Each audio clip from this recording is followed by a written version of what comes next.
line. Salvi celebration, maybe the last game that has that much energy out at Kauffman this year. Bobby saying what? It felt like an opening day type game. Of course, he's missed the number of games in a row. It's the first time he's, been on the IL. So he's been in the dugout when he didn't go on the IL, and they just had him not play for 5 or 6 games and came back. But he was still there rehabbing, quote-unquote, available to pinch hit, things like that. This is the first IL stint when you're away from the team and get back out there. But also the energy with Salvi. The 318, the flag in right field, the overall celebration, family out there, George Brett. It was a really cool deal, really fun night. I'm not sure that there will be another one like that at Kauffman. So if you went out there and enjoyed it, it's a perfect night to go out there and enjoy it. No football right now. Tomorrow night, football gets underway. And then the rest of preseason, week number 1, getting underway next week. We are, 10 days away from the Chiefs taking the field for the first time in preseason against the Rams a week from Saturday. Crazy. 10 days away from that. That's nutty. So we'll talk with Jeff Montgomery about that. Noah Cameron tonight. This will be game number 3 in calling his own game. What he's seen from Randy Dobnik, the trade deadline, and, of course, the tough news that came out yesterday afternoon, which was the fear with both Kolek and Avila.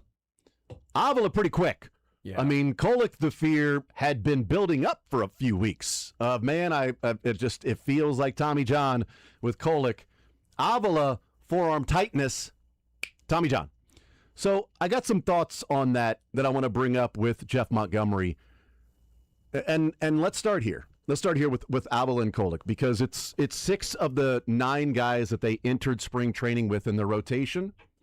You're starting 5, right? And then the next 4 guys we would have guessed would have been in line for opportunities. 6 of those players are gone and out for the year, with also significant time for some of them missed next year. Boerigter, had Tommy John earlier this year, so maybe he can be up with the big leagues in 27, but how effective will he be? Bubic is gone, traded, so even if he were to return this year, it'll be for the Dodgers. Kudrner still injured. Kolek now Tommy John. Avila Tommy John. Cole Reagan's with the brace surgery, not the full Tommy John, but having the brace surgery, which is dealing with his UCL. Less quote-unquote invasive because it's not the full Tommy John recovery, so they're hoping he'll be back all-star break midseason next year. But it's been a devastating injury fortune for this year, and maybe the Royals used all of their magic pixie dust, whatever you want to call it, in 2024 for their injury pitching fortune that year, and you're paying for it the next 2 years. And maybe if you said, hey, 2024, you're going to get these guys going out there. Reagans, Waka, Lugo, and Singer are all going to have sub-4 ERAs and make 126 starts with sub-4 ERAs. And you'll make the playoffs. You'll make the divisional round. But the next couple of years might be pretty rough with pitching with injuries. We all would have taken the deal, right?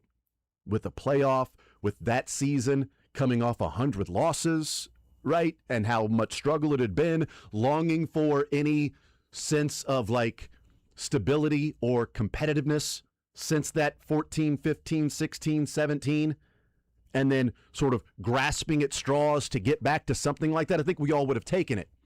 But when you live through the reality, it sucks right now. And I don't know what Avila ultimately was going to be. I don't know what Kolek ultimately was going to be. But I want to bring this up with Jeff Montgomery. And I don't know if it's a training thing with the Royals this year. I don't know if it's, hey, the pitching has really turned these guys around.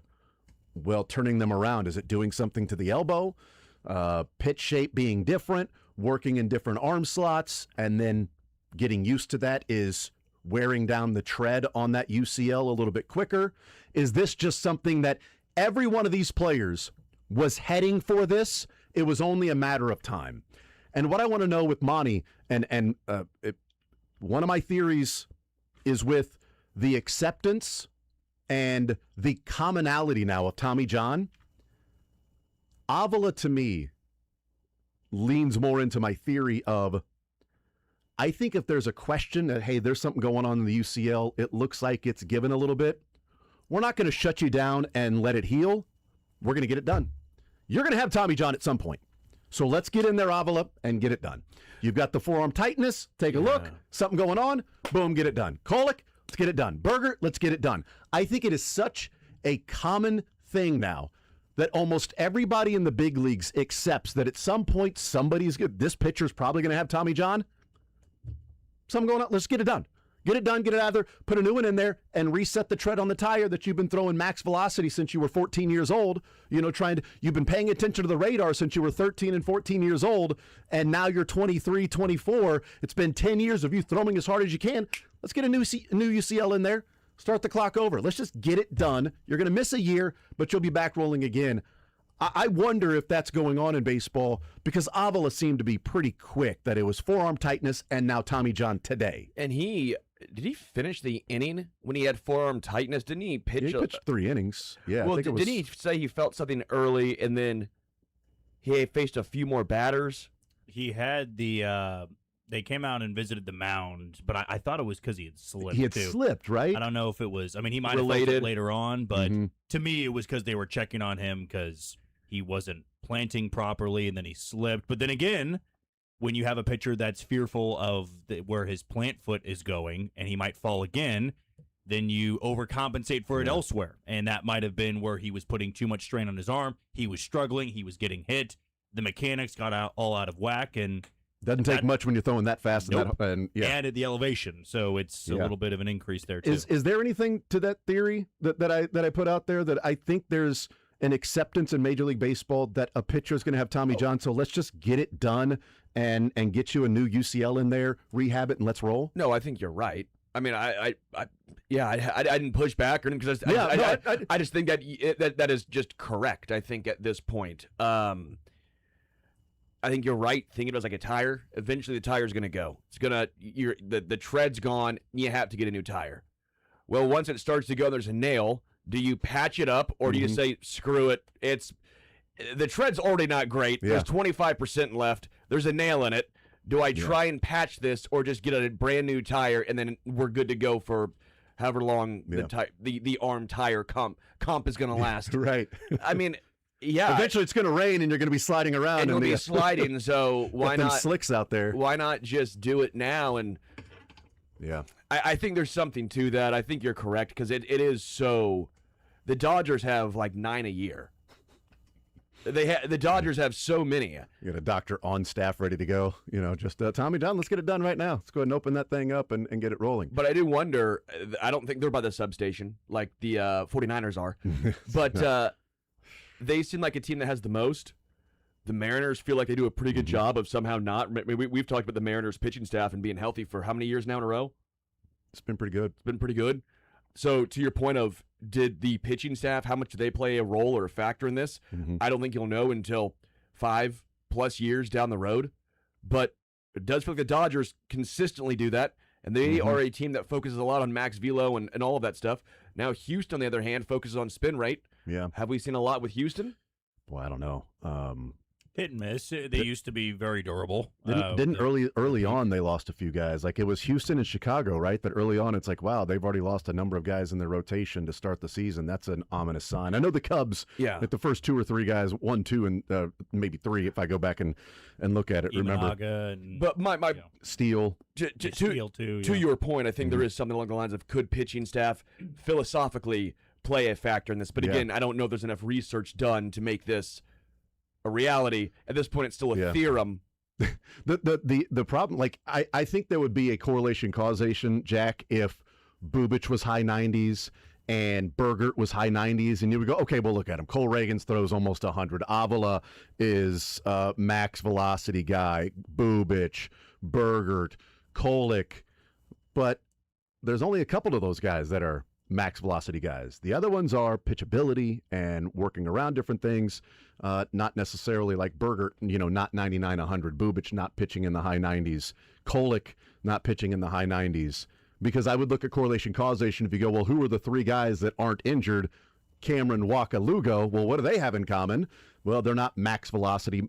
I shouldn't say max spin rate because Lugo has the highest spin rate of a curveball. He and Nolan McLean. Yes, thank you. That's exactly what I was going to say. Mets rookie Nolan McLean. Thank you. Look at you.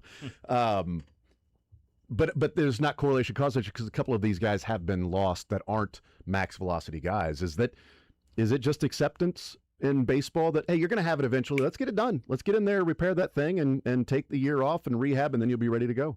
You know, I don't think baseball is ever going to be able to completely solve the Tommy John surgery, where you just have players that might break down. Some throw 101, some throw 92 or 93, and it happens. The Royals do need to have a conversation this offseason, though, because to me, I get that injuries happen, right? You have guys that are injury-prone that might lead to Tommy John. I mean, Cole Reagan's having to deal with this now 2.5 times in his career. You have it with Kolek and Boerigter, and you have it with Avila and other guys like you had it with Chris Bubic. Bubic has had it too. But then this year it was a shoulder injury. Carlos Estevez, he first on the IL with the foot after getting hit by the line drive. And then I have to imagine maybe the process or the rehab wasn't the best because that put strain on his shoulder because he was maybe not 100% with the foot. I'm not saying these guys are incompetent at what they do, but you had to have the conversation in the offseason of, okay, how did this happen? How did we have guys that were building up, had a setback, serious injury happened? What are we missing that is leading to this happening? Why did Carlos Estevez never get ramped up and then it led to an injury where everybody that's watched baseball before said that guy is throwing 89 miles an hour? There has to be an injury there. And it ended up being an injury. Chris Bubic, right, with the shoulder problem, already having Tommy John in the past. Why is this happening? Is it the physical shape of the players? Are the mechanics not good enough, right? Because you can't have 6 Tommy John surgeries or whatever it's been, setbacks with multiple players, and you go, well, that's baseball, it happens. No, you can have a string of bad luck. To me, there has to be something else here, though, because I have never seen a year where you've had this many guys get set back. And it's not just pitchers. Maikel Garcia, they can't get it figured out. That's right. He had a setback in his rehab. Bubic setback in rehab. Reagan setback in rehab. Estevez setback in a rehab. That and Bobby Witt Jr. had the strained knee. That's right. And you have to wonder, we keep talking about, okay, where do you overcompensate for? Okay, so his knee might not be 100%. What did it lead to maybe? The back tightness. Because you're not at full strength. That has been an infuriating part of this year is they have pushed off some of these guys from, well, they just need a couple of days.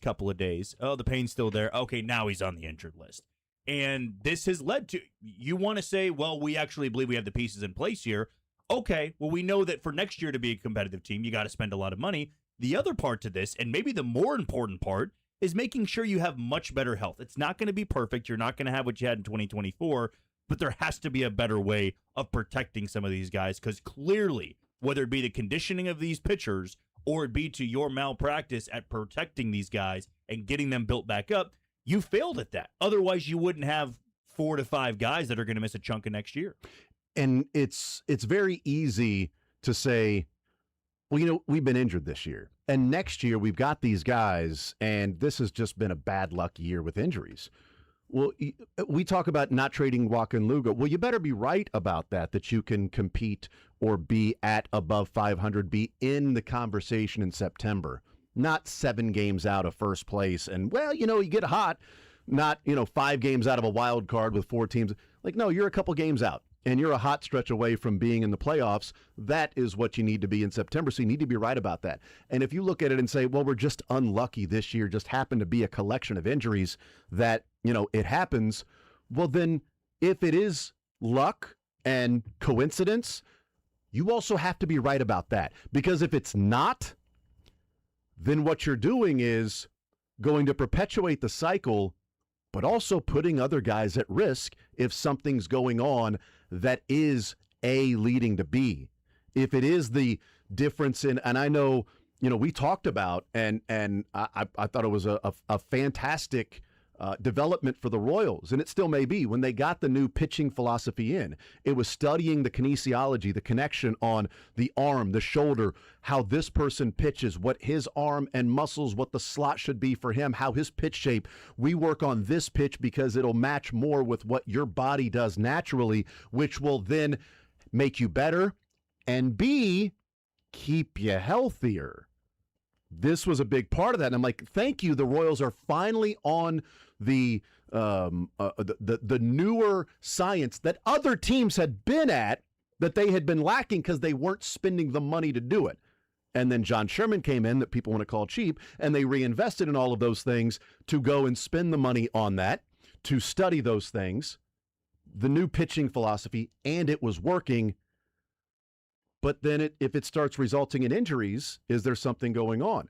As Jack, you pointed out, was the injury unlucky this year in that, or the injury misfortune this year that, well, we made mistakes because we pushed it earlier because we were trying to compete. And Michael, because we were trying to compete, tried to get back early.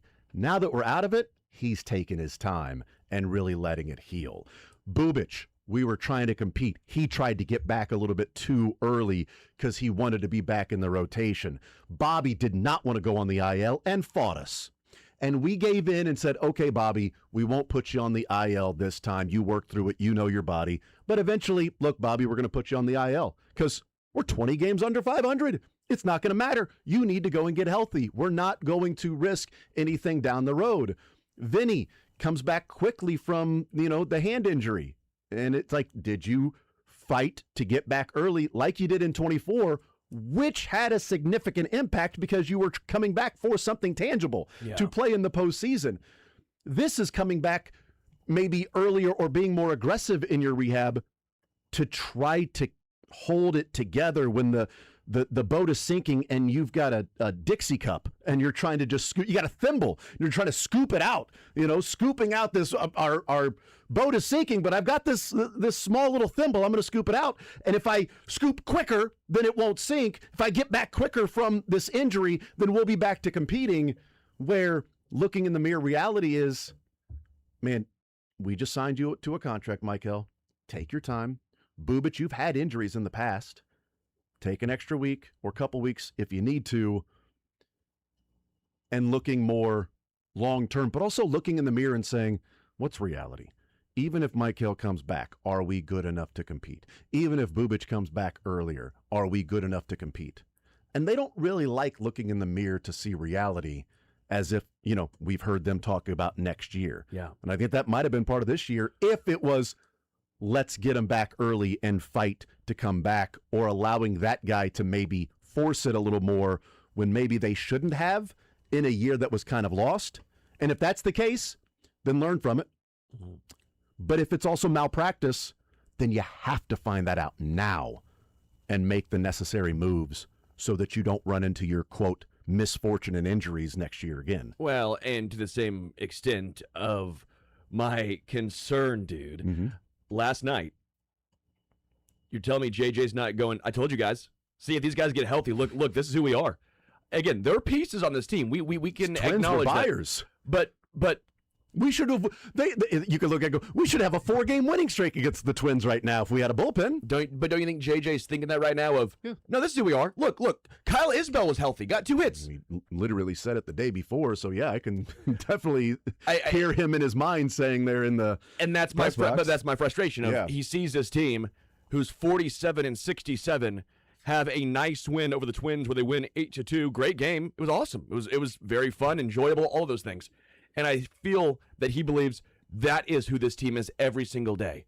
They are not. They have shown you who they are. It's baseball. You can have a good game even if you're not a good team. We saw that last night. Yeah. I mean, the Rockies have won like 40 games this year. Yeah. So, they haven't played 40 games against the Royals. You know what's crazy? What's that? The Royals are 500 at home. Well, they've been pretty bad on the road. 20-40, by the way. Or 20-40 on the road. I think there is something to, there's a belief this team is good when healthy, much better than they have been. I've said before that they're 20 games under 500 due to injuries.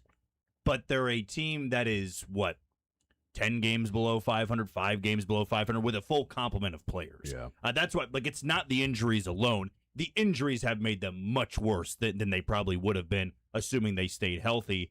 The offense, though, we've seen a lineup that didn't have Bobby Witt Jr. in it for 10-plus games now, and it's a AAA lineup. Looks like a AAA lineup. To me, what I thought was interesting from what JJ said in the Zoom presser was that, that the pitching is going to have to be the focus here, where we feel like looking around the diamond, there are a lot of pieces that are going to be there next year. He said, we know we have our first baseman. So I'm assuming that's he named 8 defensive positions. He said he went all the way around. The only guy that he was kind of not labeling a starter was Isaac Collins, actually. So maybe that means he's turned it around. Yeah, but you got to view him as a utility guy, in my opinion. But if it means, if they were to say, this is the lineup we want to go with here, we believe in Caglione, we believe Vinny's going to bounce back, Michael, Bobby, Lofton, Massey, if they choose that route, well, then you need to assemble a rotation and a bullpen. He did speak explicitly on the bullpen of, we know we got to invest a lot. Got some work to do, which means I bet there will be 5 new arms in that bullpen next year, whether it's 1-year deals or you're giving somebody a multi-year deal. If you were to have a healthy, good rotation and bullpen, I guess the question would be, what is this team like?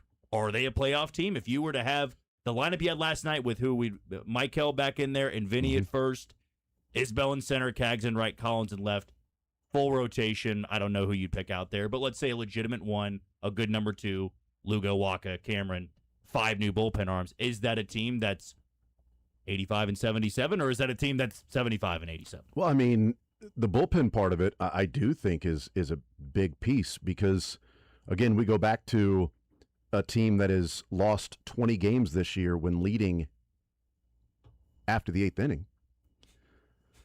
Highest ERA in the 9th inning. Yeah. If you just take half of those, they're tied with Cleveland for the 3rd wild card spot. If you just cut that in half, if you make that league average, that's 57-57, and that's the 3rd wild card spot right now with Cleveland, 2nd place in the division, which is 3 games back of the White Sox right now. So the bullpen clearly needs to be addressed. It has to be addressed. But you can't count on next year if you're saying the pitching staff and Reagans is going to miss a portion of the season, and you've got, even with Reagans, you've got 3. Kolek out next year, Avila out next year. Boerigter, even when he comes back, we'll see how effective he'll be. Braun? I don't know. Holton? I don't know what the answers are. Maybe Churio gives you that boost, August 1st or 2nd instead of trading for it. That's your acquisition, kind of like Jack thought maybe last year. 19? He's 19, but Churio turns 19 in October. Do you think he gets an elevation, or do you think he gets a decrease in innings and a slow ramp down? So, to take less off his arm because he's pitching more this year than he's ever pitched in his life. He's, 18, 19 years old. You see what the future is. We don't need to move him up to Double-A. We actually need to pull back on his innings before the end of the year. What's more likely, real quick? I think they would probably shut him down closer. It depends on where Quad Cities is going to be at. I actually haven't checked where they are in the standings. But if they do not have the playoffs in their future, you need to shut him down with a couple weeks to go, just because you really need to handle him with care. This is your future, maybe number 1 in the rotation. You don't need to rush him. You don't need to overdo it to win a championship in High A. But also, it is important in the Royals organization for teams that have played well to finish off the year. It sends a good message to the guys that have been working hard down there. Learning how to win matters. Yeah, you're not going to take away their best pitcher, right, or their second best, because I know Shields is down there as well. But yeah, they said they're going to have their work cut out for him, and this adds 2 more elements to it with Avila and Kolek. You don't just need a number 1 and a number 2. You got to go out there and acquire a number 6, 7, and 8 as well. Yeah. And fingers crossed those guys can stay healthy. Real quick, and then we'll take a break, Jack. Who are the options to close? On the team? Like in the organization, anything. Because I was going through and looking, I'm like, okay, so they're not going to bring back Estevez. Bubic, we thought, at one point, hey, maybe Bubic is just a good bullpen guy and maybe he could be a back-end guy. Maybe it's Daniel Lynch. I don't know. Maybe it's Steven Cruz. But I mean, is there anybody? Like, I feel like in today's day and age, through a 20-round draft, you should be able to find a couple of guys every other year that can come in the 7th or 8th or 9th and hit 99 or 100 and have some swing and miss stuff. You don't have to find Mason Miller, or Josh Hader, but can you find even Kelvin Herrera, right? I mean, that's still asking a lot, but can you find somebody 7th, 8th, 9th that you're not going, oh, Steven Cruz throws 100 and swing and miss? Heck yeah, that's awesome. It's like, well, Steven Cruz is one of like 4 guys in other bullpens that they have that are competing. I think because of that exact reason is why they're going to go out there and give a big contract to somebody who's trying to be a closer. You can't look at the numbers in the 9th inning and say, well, if Steven Cruz pitches really well down the stretch, he's our closer. You can't do that. It's why in 2024, they said, well, Lucas Erceg is our best reliever. We want him for the best spot or the highest leverage spot. That might be the 7th. That might be the 8th. Let's go give Estevez a 2-year deal with a 3rd-year option. And that was the year they had different closers like this year because it was Will Smith, then MacArthur, then whoever else, and then eventually Erceg a couple of times. But like you said, Erceg turned out to be more the fireman than anything else that year. So yeah, it's a little. 2024 is a little bit like this year where it was just a closer rotation and going with the hot hand at different points. Quad Cities 20-16, 2.5 games back in the Midwest League West. So and they just added Zion Rose to give them a little bit of a boost there. There's your update for the Quad A, and then 2. Maybe this is for the other side, but do we overvalue Steven Cruz? Like, I think he's a fine pitcher, but why do people act like he's this lockdown guy? I think it's the same because he's looked good for 2 months and he's really been he's next in to Lynch. He's in this bullpen. I mean, but like he's that's why he's in this bullpen. He's kind of an average arm. I mean, like he has a good fastball, but I mean, if you throw triple digits, that's gonna same with what's his name threw triple digits and he was ass. Carlos Hernandez. Yeah, but Hernandez was fastball centric, where he's a little bit more cutter now and has gotten some results. I think there's going to be. I think he's fine. Like I'm not saying like cut the guy or that he's not a bullpen piece, but like I feel like it's odd that you think they should just DFA Steven Cruz. Stop this. It's weird. Stop this. People are going to hear that. He's got a 4.39 ERA. Last year was 3.74. He had 38 strikeouts in 45 innings. I think the answer is that he's in this bullpen, and so it's grasping at straws to anybody that might have swing and miss stuff.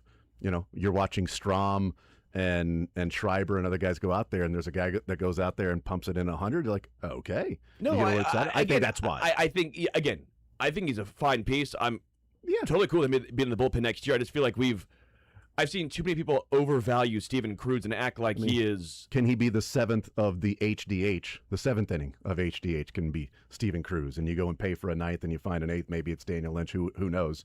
But that turns out to be your bullpen, where you got 7, 8, 9, and you feel good about that. Because if you've got a studly bullpen, you don't need a couple of aces at the top of your rotation. You need guys. Can you get through 6, keep you in the game, and then turn it over, or get you through 5 even at times with the Royals that year, and turn it over to an amazing bullpen. You need Edinson Volquez. You need a guy who can go out there and give you 6 innings quality starts. I don't think he's going to give you 6 innings now. I don't think Edinson Volquez. He still might. It's a good acquisition. I'm not. By the way, I just want to go on record, Jack. I don't want the Royals to sign Edinson Volquez in the offseason to come in the rotation. I'm willing. He's only 43. I'm willing to say that. Jamie Moyer pitched 6 more years. We'll take a timeout. More so next.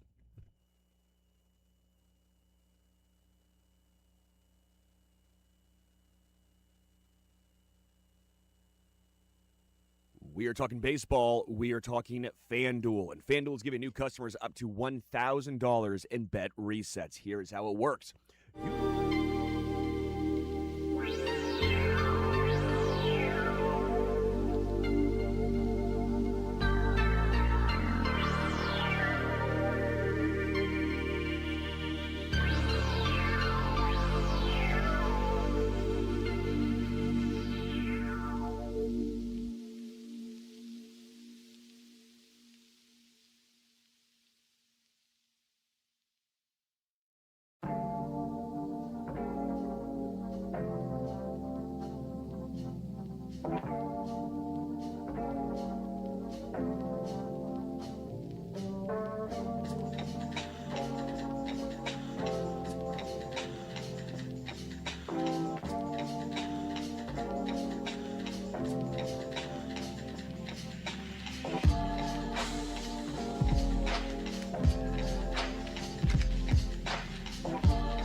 Josh Simmons came in at maybe 33 because he ain't on the list.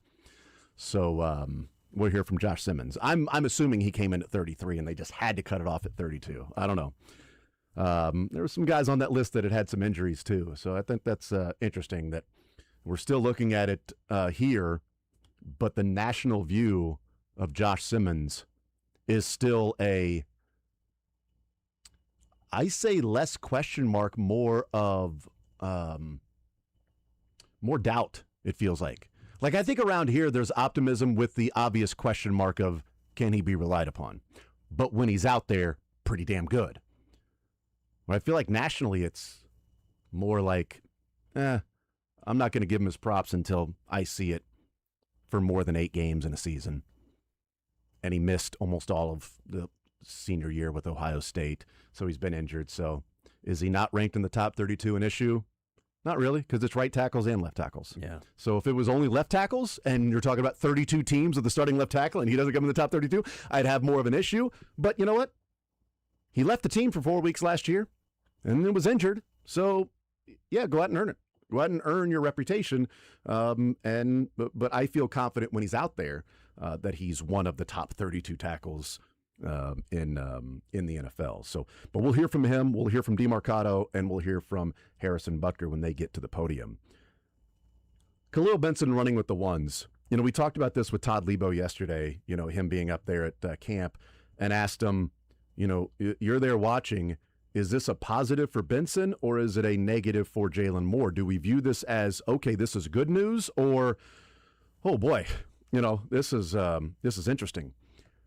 I think for now, until we see something else, I view it as positive, because the way I brought it up yesterday with Todd was, if you would have told me that, okay, so the Chiefs are going to have an undrafted free agent going with the ones from day 2 of training camp for the next week, and it's just the number ones, I would have been pretty pumped that Esapole was getting that run.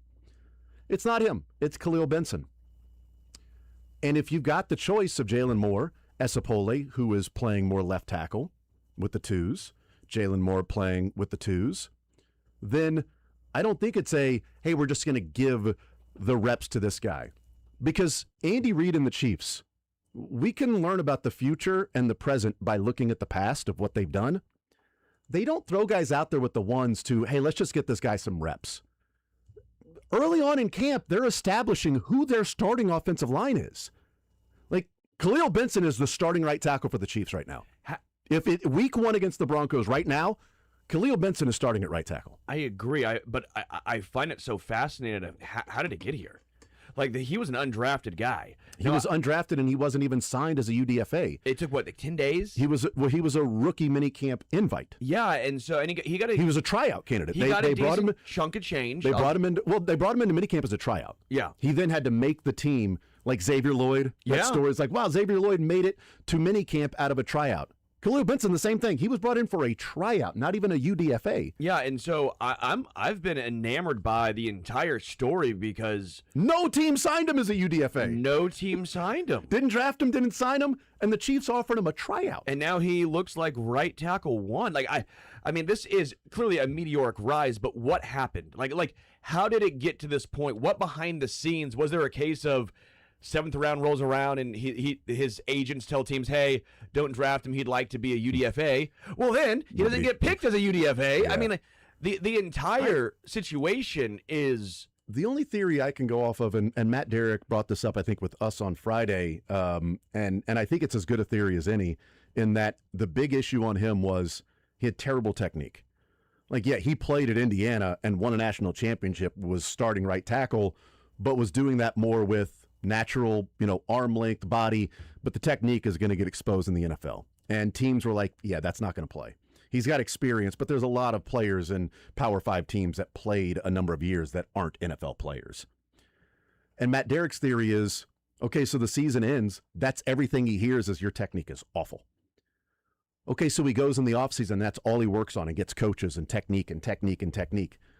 You can't show off your technique until you get into practices and put pads on. You're not going to do it at a pro day. You're not going to do it at a combine. You can't show off that, no, my technique is improved. This is all the work I've done. Maybe with meetings or interviews or whatever. That's the only theory that I think would make sense, and I don't know if that's true, but I have no idea. But I went back and looked, and they drafted Kingsley Suamati in 2024, and they had Wanya Morris. First few days of practice, ramp up at training camp before pads came on, it was Wanya and Kingsley were splitting reps at left tackle. When the pads came on, you know who was the number one guy at left tackle when the pads came on? Kingsley. You know who started the season at left tackle? Kingsley. But it was more of a competition because they went back and forth with Wanya, just as they pulled Kingsley pretty quickly. Last year, Josh Simmons, from day one at training camp, left tackle with the ones. Every single practice. Nobody came in with the ones at left tackle except for Josh Simmons. It was not a Jalen Moore and Josh Simmons.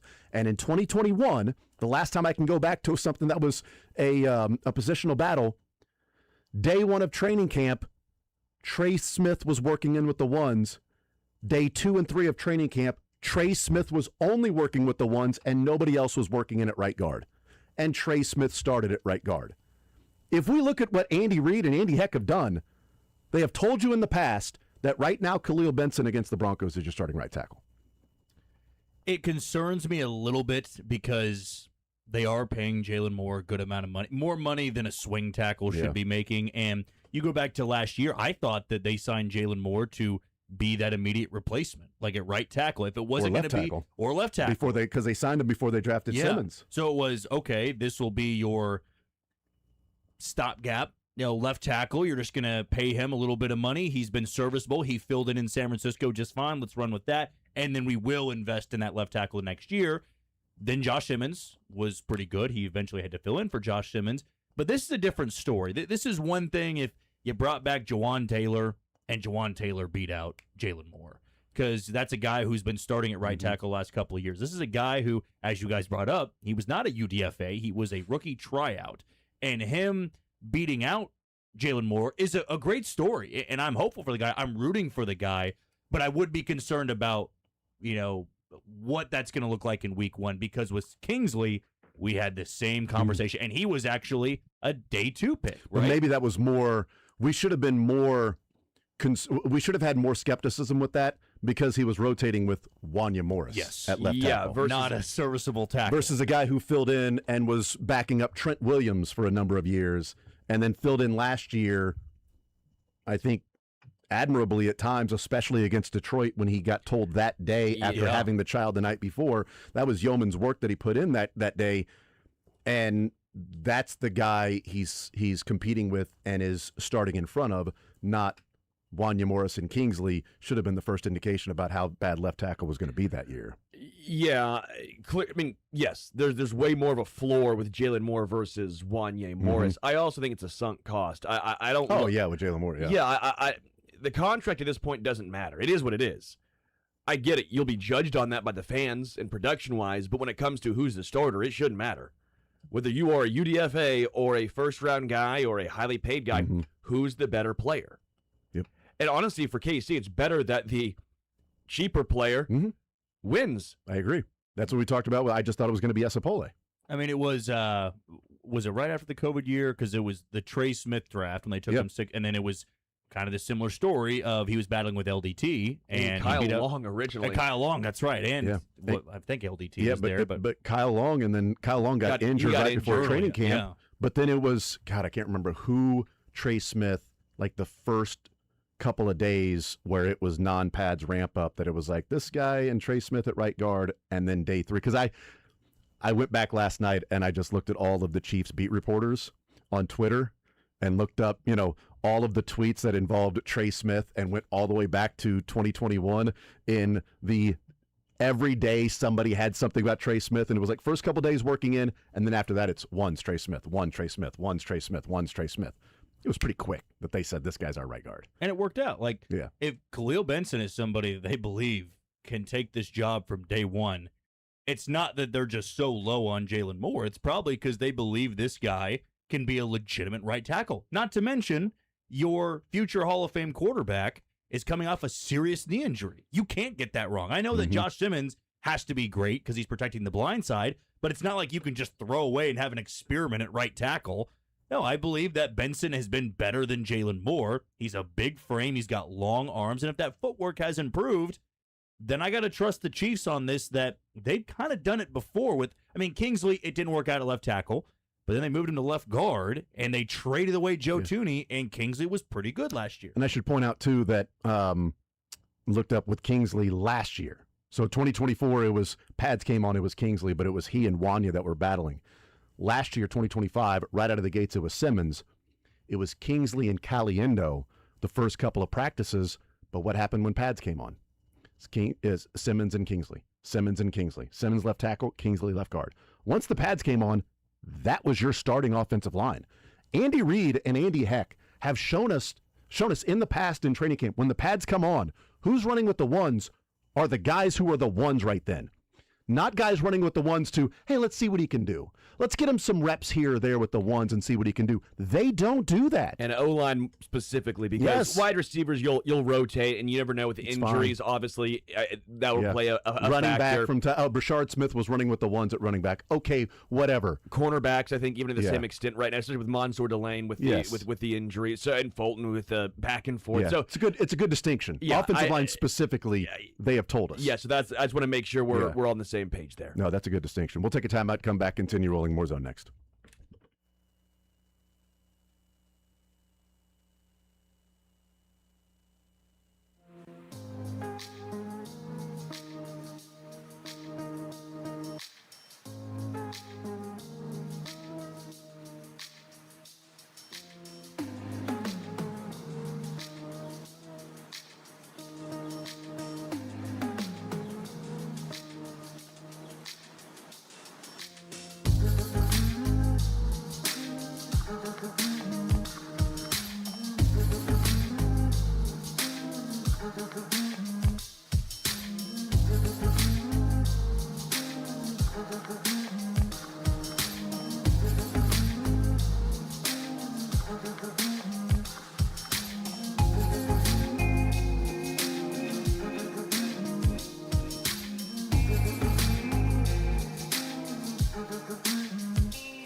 The storms. The rain didn't move it inside. It's the thunder and potential lightning in the area. And that's always unfortunate for, the fans that made their way up to St. Joe to watch. And then, you get told that, I guess they're back outside now. So, it's hard to keep up on the Twitter when we're on the air. So there we go. There is some good news, though. For the first time, in training camp, Rashee Rice is out there with the 11-on-11 with the ones. Nice. So he's playing. Good news. So it's not just some 7-on-7, him getting work. He's out there in 11-on-11 drills. So that's good. But yeah, they moved back outside. So there you go.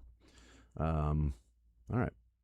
So there's your update from training camp. Back outside, and Rashee Rice is playing. That's right. Rashee Rice is out, and now he's in with 11-on-11s. He got out. He finally got to get in. Drew Tranquill is in the training tent.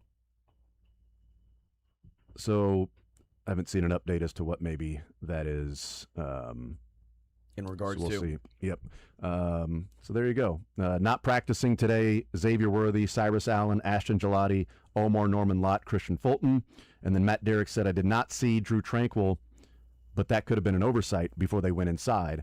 And then he said, no tweeting is allowed from indoor practices. And then the next tweet just a few minutes ago is a video of Drew Tranquill in the training tent. So the, fifth best linebacker according to Madden? Drew Tranquill? Well, what's funny the 89 grade Drew Tranquill. What's funny about Drew, and this is why I think there's some fun things you can do with Drew this year for the Chiefs. He's rated very highly by all of these analytical sites and the nerds and Madden, they love Drew Tranquill. I like Drew too. I've liked him more than I think the majority of Chiefs fans like Drew. But when you look at PFF and what does he do well, he's honestly changed and evolved his game from being a coverage linebacker to now he's a really good run defender at linebacker. Hear me out. What if you have him play the Leo role? What? And have Bossa play the Drew role of coverage linebacker. What are you talking about? I'm You're talking crazy over there. Does that not sound like it could be a fun, realistic, nice spot for the Chiefs linebacker room to be in? Because we've had some concerns. Again, Drew getting older, coverage has gone down a little bit, but his run defense has progressively gone up. We know he can get pressure on the quarterback. We know he's a good, strong tackler. I almost like him in that Leo role because he still provides some versatility there, and if he has to drop into coverage, he still can do it. Well, we had Daniel Harms on, was it last week? I think it was last week that we had Daniel Harms on. And different times in the offseason, too, like we've talked about Leo Chenal, and we've talked about my wanting the Chiefs to sign Leo Chenal because I think he did more than people gave him credit for, and the different things that he allowed Spags to do as well. And Daniel Harms has brought up a couple of times that, he would have liked to see Drew Tranquill get more of an opportunity at that Leo Chenal role. Yeah. And wants to see more of Bossa and that athleticism on the field. Well, over the weekend in what was the last non-padded practice or last practice with Shells, the Chiefs had a group out there that had a 3-3 look, which was Peter Woods, George Karlaftis, and Chris Jones at the defensive line, and then Bolton, Bossa, and Drew Tranquill playing Leo Chenal's role. So it's 3-3, but it was like a 3-4 or a 4-3 with Tranquill being Bossa, that he can be on the line, he can be off the line, maybe it's in an obvious passing, whatever that might be, but it could create to where maybe you then blitz Bolton and then Drew Tranquill and Bossa are now your coverage, linebackers. You drop back and, you rush 3 with Woods, Karlaftis, and Chris Jones, and Drew Tranquill is, covering a tight or something, I don't know, and then Bossa is, in coverage there. But Daniel Harms has brought it up a couple of times with us about having Drew Tranquill play more of Leo Chenal instead of like, okay, we got to piece it together with this guy, this guy, this guy. Well, what if Bossa moves into more of Tranquill and Tranquill moves into more Leo, and instead of it being Bolton, Tranquill, and Leo, it's Bolton, Drew, and Bossa. Yeah. Just in different roles, and you get more athletic, less strength, because you're not replacing the just God-given ape strength that Leo Chenal has. I mean, just like the guy's gifted by just being one of the strongest men in football. You're not replacing that with Drew or Bossa, but you're getting more athletic. What's funny is you look at PFF, now again, grain of salt, all those things, but it helps my argument, so I'm going to do it. There you go, yeah. Nick Bolton ranked 7th out of 88 linebackers overall last year. Drew was 14th out of 88 linebackers last year. Leo was 17th. I mean, the linebacker core between those three was very, very good, very strong. What's very intriguing to me is Nick Bolton graded out in coverage better than Drew Tranquill. I mean, I thought Drew Tranquill had his worst season last year in coverage. I didn't think he was all that great. But Nick Bolton ranked the 17th out of 88 linebackers. I mean, it wasn't like Nick Bolton was horrendous as a coverage. I've pushed back against the narrative of that he's just unplayable in coverage. He's not the best. We know this. He's got to improve. But I think he has improved. I shouldn't say he's got to improve, because at this point, even if he's improved, he is who he is. But my point was, he's getting older, not younger. So, and I think he did improve last year in coverage. I do believe that. But his run defense was 10th out of all linebackers. Drew's was 6th. Yeah. I mean, this team does not miss tackles. They're good against the run. Drew Tranquill, second best linebacker when it comes to missed tackles. He missed 4 all of last year. 4. Yeah. So you're telling me he can't play that Leo Chenal role? I think he's perfect for that role at this point in his career. Yeah. I've liked Jeffrey Bossa since they drafted him.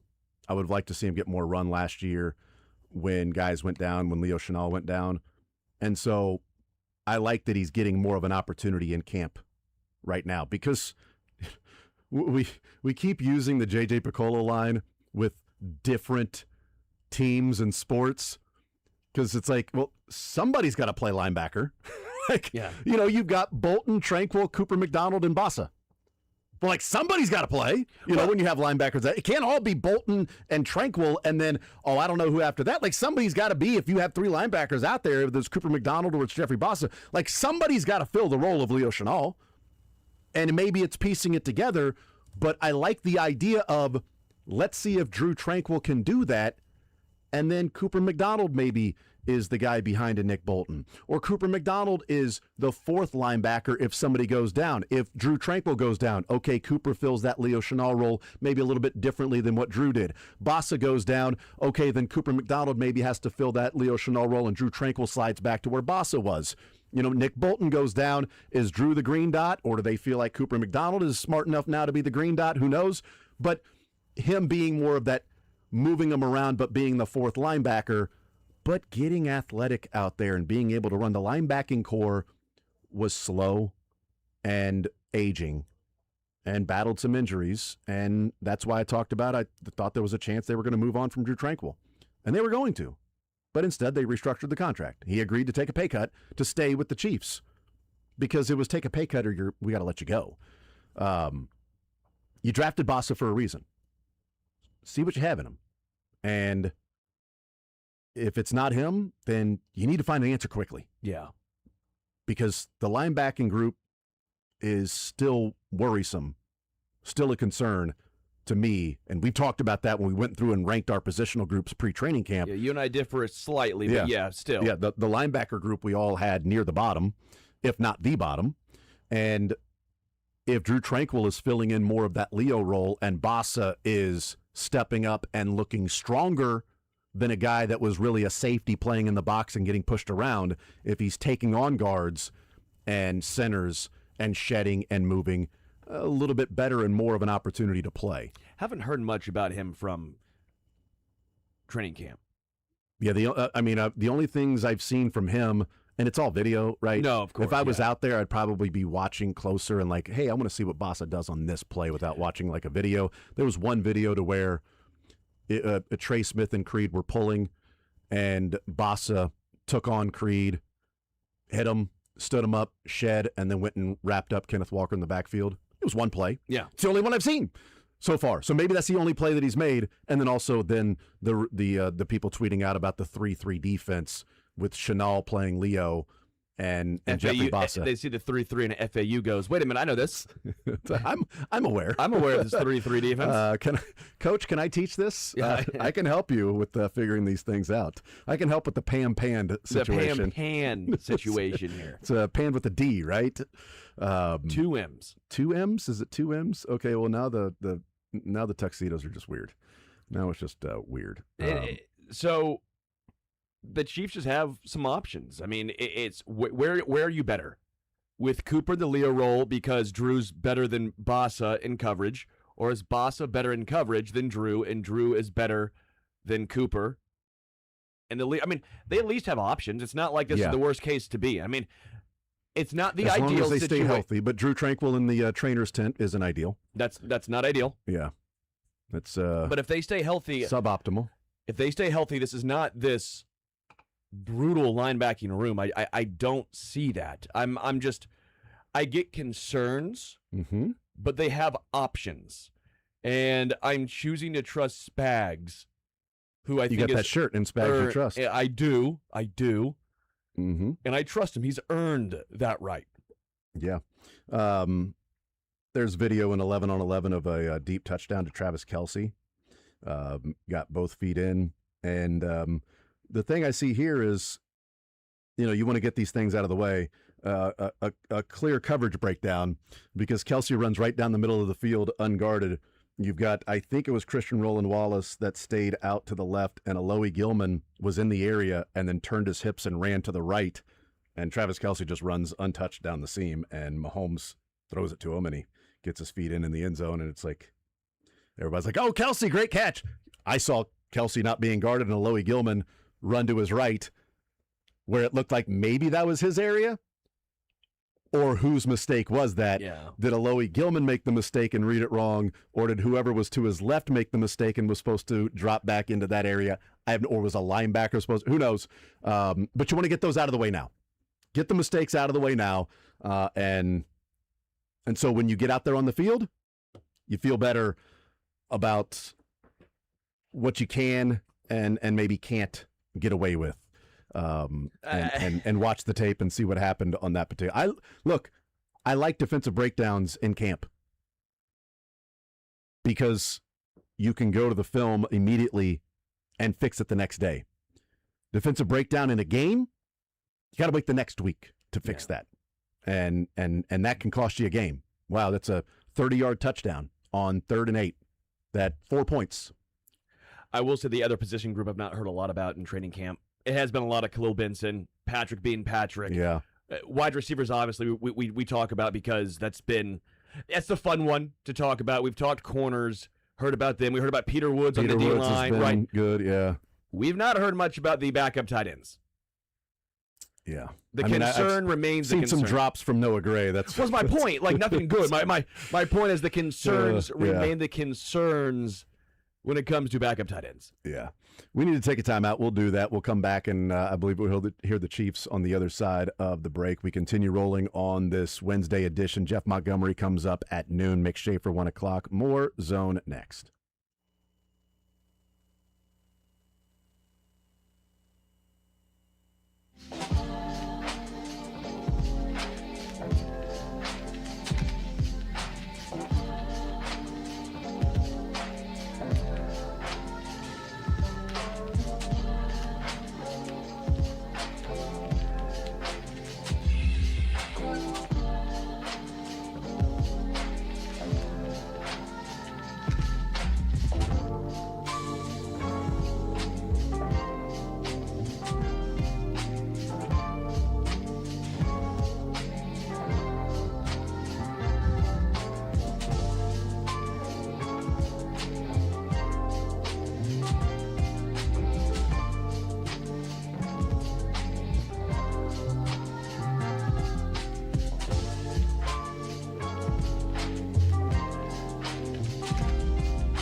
going from the worst sack numbers in the NFL, lowest, to then being the second best behind the Broncos.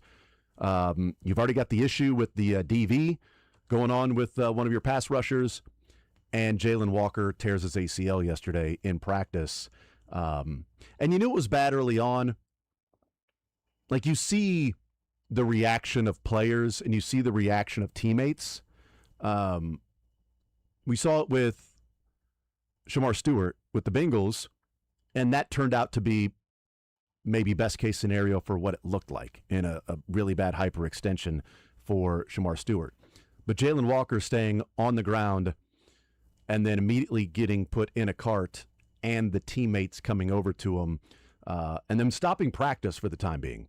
Because a lot of times when somebody gets hurt, I mean, look, it's the nature of the NFL, and it can be pretty cold because somebody gets injured. You know what they do? They move the drill 15 yards down the field while that guy's getting looked at. They don't typically stop, check on that guy, and the team takes a knee. They did that yesterday in practice for the Falcons. You knew it was bad at that point, right? The one that I can remember when they canceled practice was Teddy Bridgewater. Teddy Bridgewater's was so bad, they just canceled practice. And at that point, you knew it was really bad. Because it's like, well, they don't just cancel the practice because of an injury. Almost lost a leg, right? Yeah, they were talking about amputation, like when he was on his way to the hospital, like he was in the ambulance, and they just canceled practice. It was that bad. Jalen Walker, they stopped practice. You knew it was something serious. Other guys, when they go down, you just move the practice down the field. Yeah. Like you just, head over to the sideline, or he's being looked at right now. Let's move 15 yards down this way, and we keep rolling. You just don't want any news like that out of camp right now, and there have been a couple of teams that have got some bad news in camp. And I think early on, I'd have to go back and look if this is an actual, if there's something to this. It's totally anecdotal, but for me, it always felt like the first week or two in practice, first couple of padded practices, first week or two, when you're still needing to get your legs underneath you, but you're trying to go fast and doing the things that you remember mid-season when you're playing, and now you're in pads and your body's wearing down because you're tired. Even if you're training and working out, you're probably not doing it at the level of trying to make a team or going through training camp or those practices. And as your legs get tired and worn out, you push, you plant, and then muscle gives and the strain goes on a ligament, and then it could be totally anecdotal, but I always feel like early on in camp maybe it's more of that. But it also then could be flip side. Well, yeah, but what about the number of days leading up to it? Yeah. That your body wears down, and then your legs and your body just can't recover, and then your leg gives out. Who knows? Not sure. If there's anything to that, but no news. I've thought that, by the way, as well. I think early on or later on, just the overall accumulation. I think early on. Maybe it's both. It's probably all. It's both. All right. It's early on when your legs aren't ready, and then later on when the accumulation of being there at camp takes place. In fairness, when it's a bigger name, you obviously it sticks in your mind more often. What was that? There was like a few years ago when there was a whole bunch that went down. There was that one year where there was a rash of Achilles pops. Yeah, we also thought Joe Burrow a couple of years ago had popped his Achilles, but it was just a really bad calf injury. Yeah, and that was after because I think Deshaun popped his, and someone else I thought popped it. Not sure, but yeah, there was that stretch. It just feels like every year there's a rash of some injury that goes around, and you hate seeing it. It's the worst because for the player, obviously, but it does suck for the fans too. Like if you want to take the fan perspective of this, where you're so excited heading into the season of, oh my gosh, we have this guy's back, he's entering a second year, he might get 12 sacks, all of these things. Pierce, who knows what happens, but at least we have Walker, and then boom. Falcons don't have a lot to root for. They have Bijan Robinson and a good defensive line. Yeah. And now they might be without both of their stud defensive linemen. And they got two lefty quarterbacks that are the lesser of two evils that you may be choosing between as to who's going to be starting for you. And you play in the Buns NFC side. Good wide receiver, good running back, good tight end. But do they have a guy to throw it to? By the way, I didn't know there was a Twitter account called Electrical Substation for the 49ers. Oh, hell yeah. that spot right next to because the 49ers tweeted out, or somebody tweeted out, says off to the side it shows George Kittle running and doing things. This is George Kittle continues his rehab grind do you think he'll be back in time for week 1? An electrical substation quote tweeted and said, "We'll see." I got to follow this Twitter account now. Sometimes there's an account that just makes you go, "Yeah, you've figured out social media. You know the meme of the guy behind the tree that's peeking around and sort of rubbing his hands he tweeted out that meme and said, "How I'm feeling knowing practice resumes tomorrow." Dude, it's a good. I'm following. It's a great bit. I'm following now that there's somebody that did that. Lean into it. That's a fun idea. I bet there's at least one San Francisco 49er player that follows that account. Yeah, I'd probably. I bet Kittle would. He might. Yeah, he feels like someone who'd laugh about that. And maybe the 49ers are going to try to get that taken down. I get that stripped from them. You don't do that. No, there's nothing wrong with what's going on here. But yeah, I mean, and it also could just be coincidental. Ricky Pearsall. That's rough. He's out for the year with the PCL injury and having surgery, and who knows when his timetable will be, or he'll return to full production pre-injury. Because I think one of the doctors said they don't have much experience in the NFL of an isolated PCL injury. So they don't know about the overall timeline of return to play and if that player will return to pre-injury production. Who knows? Maybe he will, but that's rough just overall. Because, again, Ricky Pearsall, out for the year. Jalen Walker out for the year. Shamar Stewart going to miss a significant amount of time. So we'll see. And then you also have Kenyon Sadiq for the Jets that aggravated his hernia surgery. And, I mean, I know that Mansour Delane is dealing with the shoulder injury, so it ain't exactly like when Cyrus Allen the Chiefs, worthy with the shoulder laundry is clean. But it's like, well, if you drafted Kenyon Sadiq, you found out right after that he had to have hernia surgery. That wasn't a Jets thing. That was a Kenyon Sadiq was going to have that. And I'm going to go ahead and guess that if he re-aggravated that and he's going to be out a little bit, as Aaron Glenn said, and usually when a coach said he's going to be out a little bit, that's not day-to-day. I think that was probably going to happen no matter what training camp he was at. Yeah. That it was just that they surgically repaired it, but something's going on to where now he's aggravated and he's going to miss some time. Yeah, those that'd be rough. Core muscle surgeries that you normally see listed on. Yeah, core muscle surgery, which is then hernia. Essentially, Jerick McKinnon went through that, but he returned and was able to play later that year. So we will hear from. Should we take a break here? Or do we want to stay? Let's go ahead and take a break. Okay, let's do it. So this. Well, hold on. Wait. Hold on. I just had a second thought. I don't know. Hold. Mel Gibson back there. Hold. We might hold. Okay, that's fine to hold. I think they are huddling up. The Chiefs are they're huddling. The media is in the tent, so that's exciting. Today was barbecue day for the media. Big day. Sounds good. I'd love some barbecue right now. You think, dude, this slaps though. You think Todd was aware that today was barbecue day? And if he was, do you think he would be at camp today? He would have been there. Is it worth it though? Is it worth it to drive up to St. Joe just to have barbecue for free when you could probably just have it at a lot of different places around here? Yeah, but you got to pay. I think when I guess get to a minimum of a certain age, one, the gas, and two, like time. Yeah. Hey, I don't need to work for pizza and beer anymore. I'd like the money. I still like pizza and beer. I mean, it's what's the money going to? I enjoy the pizza. Then I'll get your beer. That's fine. You can have it. You can have my drink ticket. I'll have your drink ticket. My wife, Thank you. My wife Jason. gets my drink ticket. Big fan of when we go places and everybody gets the drink ticket. I'm like, here you go, honey. You can have my drink ticket. I got to pay. How'd you get two? Teetotal over here. I'll take a water. You have a Coke, maybe, for the DD. You're asking for Coke instead? That's not healthier. Yeah, but I don't want to have alcohol. You know what I mean? So that's actually going to get me more excited. You know what I mean? I'm going to have even more fun there. Everybody's having the depressant. Not me, folks. I'm pumped about it, ready to go. We bought a new pizza oven. The wood-fired pizza oven. Fancy, classy. We did it over the weekend. Not easy, by the way. I was just thinking of pizza. What do you mean not easy? Not easy. To use? Like I feel like it no, should be easy. I'm totally a novice. I've never tried to shape pizza dough before. Don't you just throw it down and kind of pat it? I mean, it was tough. I was such a rookie. I made so many rookie mistakes. It ended up, only one of them came out okay. We had four of them. All the kids, we were making your own pizza. What do you mean? They were awesome, though. How do you make a flatbread then? It doesn't have to be circular. But it was also like rookie mistakes. One of them was too thin, so it then had a break in the crust when it was in there. So then you tried to scoop it out, and then it broke off, but then you couldn't scoop all the way through, so it just pushed the pizza to the back, and so I had to wait. That was, again, I am admitting here, total rookie mistakes. I'm ready to get back after it, though. Like, okay. I want to get back after it for round number 2. Are you sure you didn't get cut?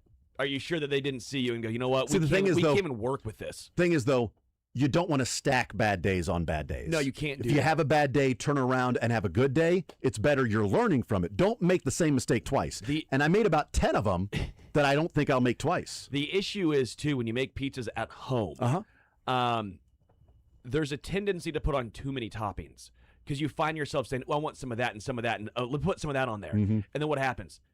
It's ass. It's too many things. The flop's not right. It just falls off. The flop isn't right. The flop's wrong. Yeah, the dough to the right. Topping ratio is vastly off, and so you have to. Well, then just fold it. Well, you tried to, but then it's basically just a taco. And so pizza taco. I've learned that sometimes less can be more when it comes to at-home pizza making. That's all I'm saying. Yeah, no, but mentioning the pizza, though. It was good. The one that I was able to have in the oven and out of the oven, I just made a mistake with how much the dough was sticking, and then I didn't do enough with the flour on the pizza peel, and then where I actually formed the dough, I didn't have enough flour underneath it, so it was sticking to that. It was just always weird. Ended up being a disaster. Isn't dough flour, so you need flour on flour. You need more flour just to have it be able to move around. But I learned all of that now, ready to go. I'll give you an update when that happens. I'll give you an update when the Chiefs start. In fact, Andy Reid is going to be starting here pretty soon. So whenever he gets to the podium, we'll let you know, and we will head out there. But I believe he is heading to the tent. And getting closer to said tent is Andy Reid. Again, we'll hear from Andy. We'll hear from Josh Simmons, DeMarcado, Harrison Butker today. All the different people we will hear from. It all depends on how fast he walks. Well, you can get there at whatever pace he wants to. It's his world. We're just living in it. You know what I mean? I want somebody to ask Andy what they have cut out. What Xavier Worthy said they have cut out things in camp and the installs. I still want to know what they cut out. Because it ain't under center runs. I want somebody to ask Andy about under center runs. You know what? Let's have some fun. Let's get silly with this thing. Nobody's brave enough. No, because Andy would have to be in a good mood, right? Yeah, you'd have to know it's jovial Andy, and somebody like, Andy, are you guys going to run from under center? I'm just joking. Hey, what do you think of A, B, and C? About that. Like, you should honestly, if he's jovial, make a joke like, hey, so Andy, I know no one's asked this yet. I know this is new. Under center runs. You think you might run from under center this year? I've noticed there's a theme with under center runs. Here's Andy Reid. As the injuries go, Cyrus didn't practice today, but making improvement there. Baza would be the new one. He had a groin strain. We'll just see where that goes. Fulton has a hip flexor strain. Gelati is still making progress with the hamstring. Tranquil just had low back spasms, and so we backed off him there. And then Xavier's making progress with the shoulder. Other than that, I think that covers that part. Great to get out here and get to working. We had goal line short yardage yesterday. We had red zone today. Guys are working hard at the different situations and field positions. And the main thing is they're challenging each other and getting better every day here. So that's important. Anyways, time's yours. And we saw Felix with the 1 seat today. What kind of progress has he been making? Yeah, so with Gelati down, he's getting a few more reps in there, doing a nice job. You can tell that his explosion off the ball is better. He's and then he's working through just playing, but he's doing a nice job with it. Way different though, getting off of the ball. If there was one thing that jumps out at me, it's that. Coach, Rasheed seems to be getting more live reps. He even took a little hit today. Yeah, no, he got a lot of good reps today, which is important. You just got to, ease him back in and just keep working. And we know he's a good football player. So, and you can see he actually got better as practice went on. So that was a good thing. Andy, we didn't see Jake running school much last year, tight end. What are you seeing from him? He had the hamstring. So right away, even in the mini camp. So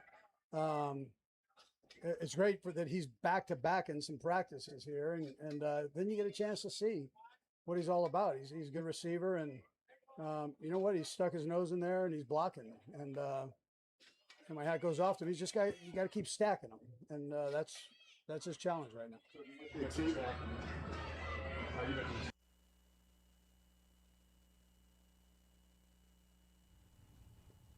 All right, we'll head back out to St. Joe when we get Andy Reid back at the podium. Brendan Stoll talked about him and back-to-back days where he's looked good and made some plays and doing a little blocking as well. Getting his nose in there. That's right. And FAU with the explosion off the ball, he said it's way different getting off the ball this year. It stands out. Here's Andy. Pass routes are pretty good. So he's played. He's got experience. It's just pushing yourself through this workload. I like what I'm seeing here the last couple of days. Kind of the same thing with Johnson as he come along. Yeah, same deal. Now younger guy, so he's learning as he goes here, and he's pushing himself. So you saw a couple of these where he's got to drop the pad level down.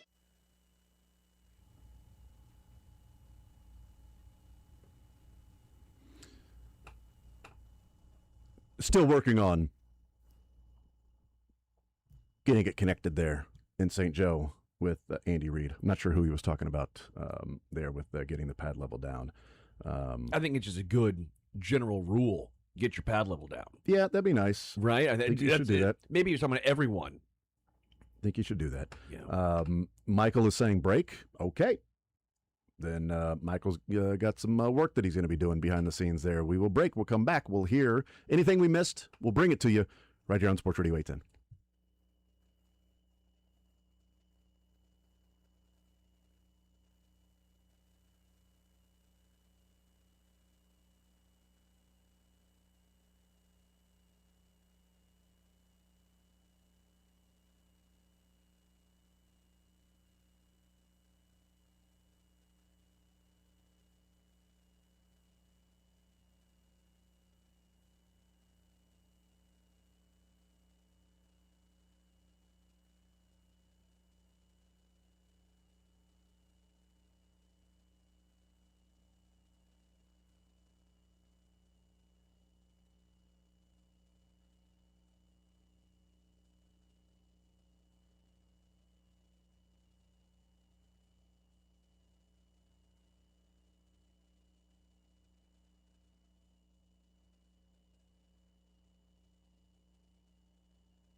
All right, we'll continue right here on Sports Radio 810 WHB. Let's pick it up where we lost Andy Reid, and I believe the topic moved to Rashee Rice with 11 on 11. Coach, Rasheed seems to be getting more live reps. He even took a little hit today. Yeah, no, he got a lot of good reps today, which is important. You just got to, ease him back in and just keep working. And we know he's a good football player. So, and you can see he actually got better as practice went on. So that was a good thing. Andy, we didn't see Jake running school much last year, tight end. What do you see from him? He had the hamstring, so right away, even in the mini camp. So it's great that he's back to back in some practices here, and then you get a chance to see what he's all about. He's a good receiver, and you know what? He's stuck his nose in there and he's blocking, and my hat goes off to him. He's just you got to keep stacking them, and that's his challenge right now.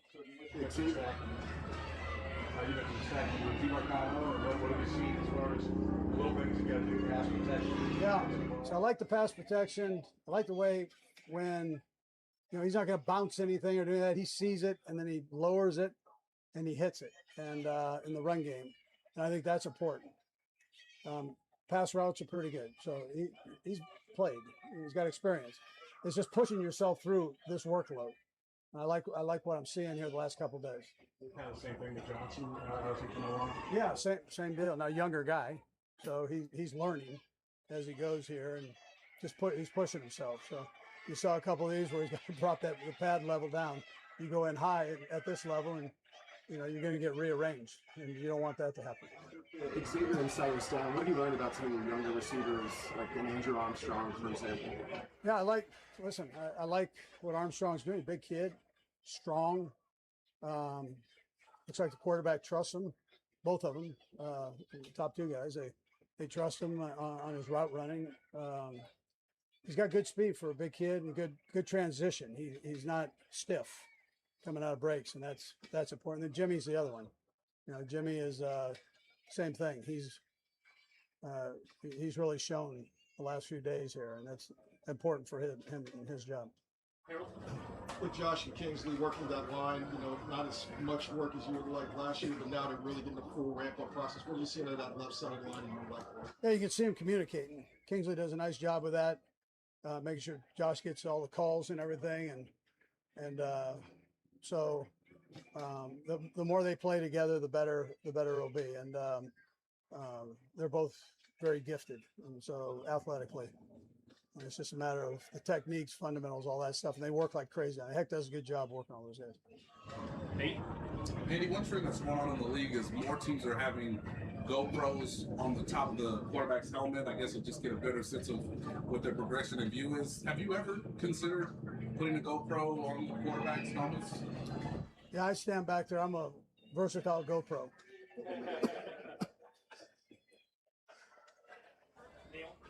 Coach, we see one versus ones. What's that show you when you see your best on offense versus your best on defense?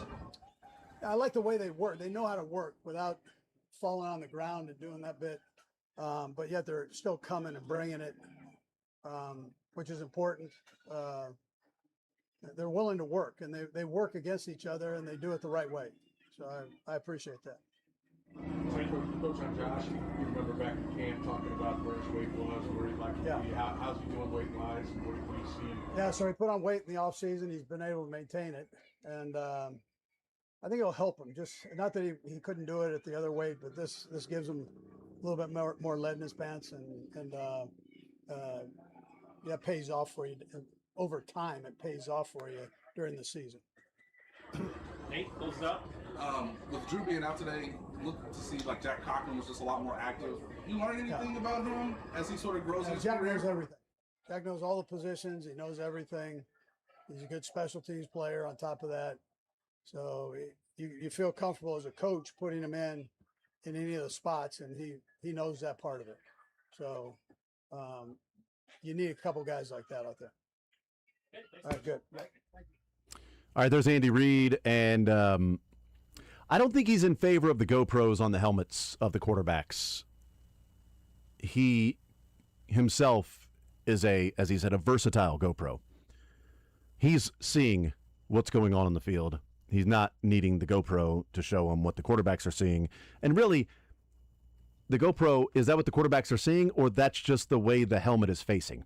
Like, the GoPro is not moving with the eyes of the quarterback. It's more for social media, I believe. Honestly, I think it's more for socials than anything else. The GoPros. I think it's cool when we have the umpire cam and you can see that, and you see how fast the ball's coming in. But that's not necessarily how the umpire's viewing it, because the umpire's eyes may not be wobbling like that when they're getting into position, whereas the mask is moving a little bit. So it looks a little like, man, that's tough to... No, it's a little more clear. So that's just a small difference. And again, if I'm looking a little to the right at like 1 o'clock and I got a guy coming from my 10 o'clock to 11 and I know he's there and I throw it, is that going to tell me like what I was seeing on the backside? I don't know. But Andy, not necessarily in favor of that. In favor of Simmons being his left tackle, here is Josh Simmons.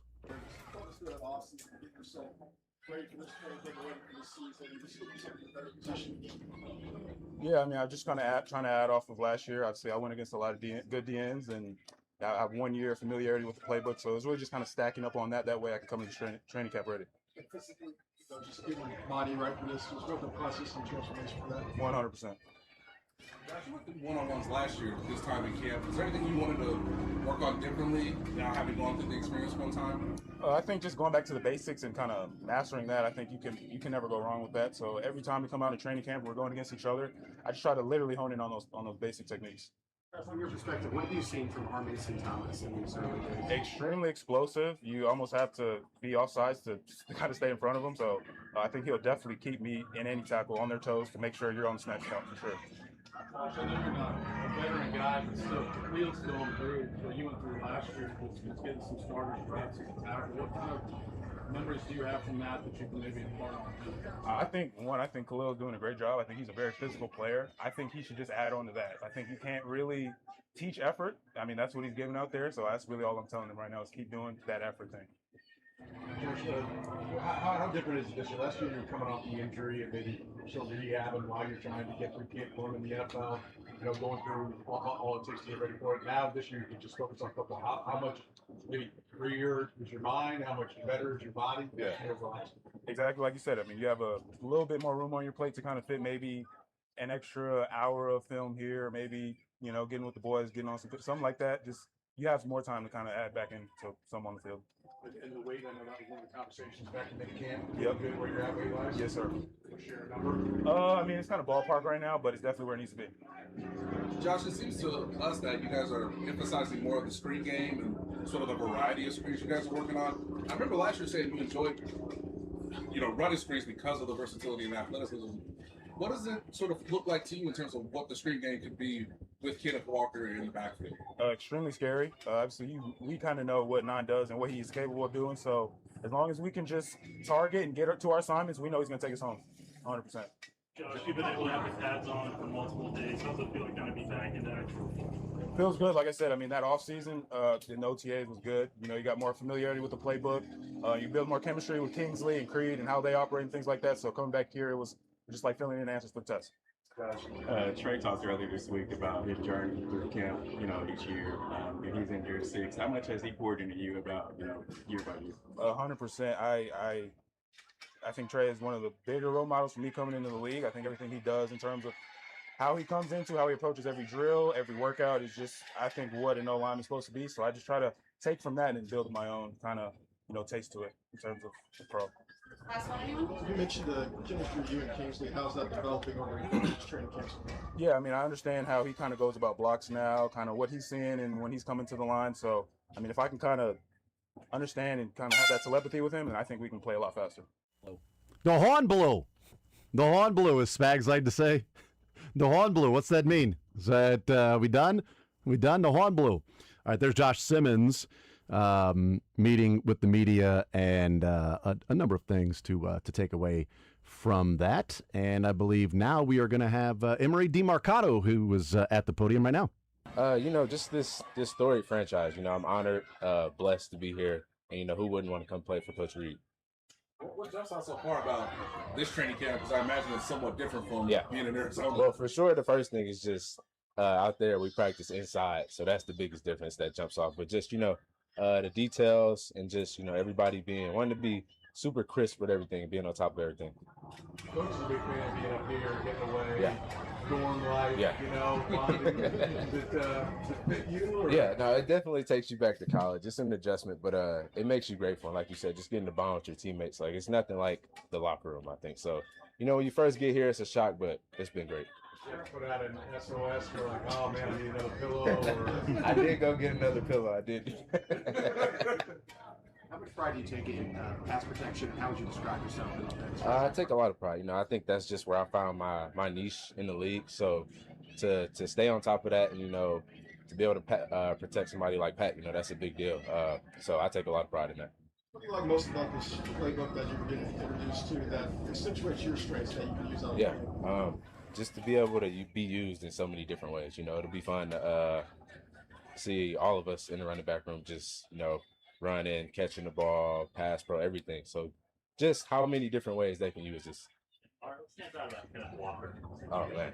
Explosive. For sure, I've been on the wrong side of a lot of his long runs, so I'm glad to be a teammate with him. But just a great dude, As soon as we got here, we clicked.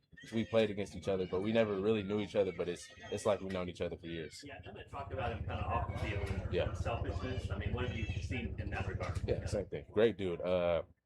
Ask him anything. He'll give you any advice. And I think he just wants the best for this whole room. So we're all, just working together to be the best group that we can be. What's your running backs coach, Marc Boerigter? I'm sorry. What's the running backs coach, Marc Boerigter? A lot of experience. He played. So we're all ears when he talks. It's just been great to learn from him, pick his brain. What's you excited about potentially attacking special teams, particularly? Yeah, I just want to help the team win it anyway. So if that's kickoff return, punt return, making tackles, returning balls, whatever I can do to help the team, I'm excited to do it. Anything you feel like you've learned about Patrick that you weren't aware of beforehand?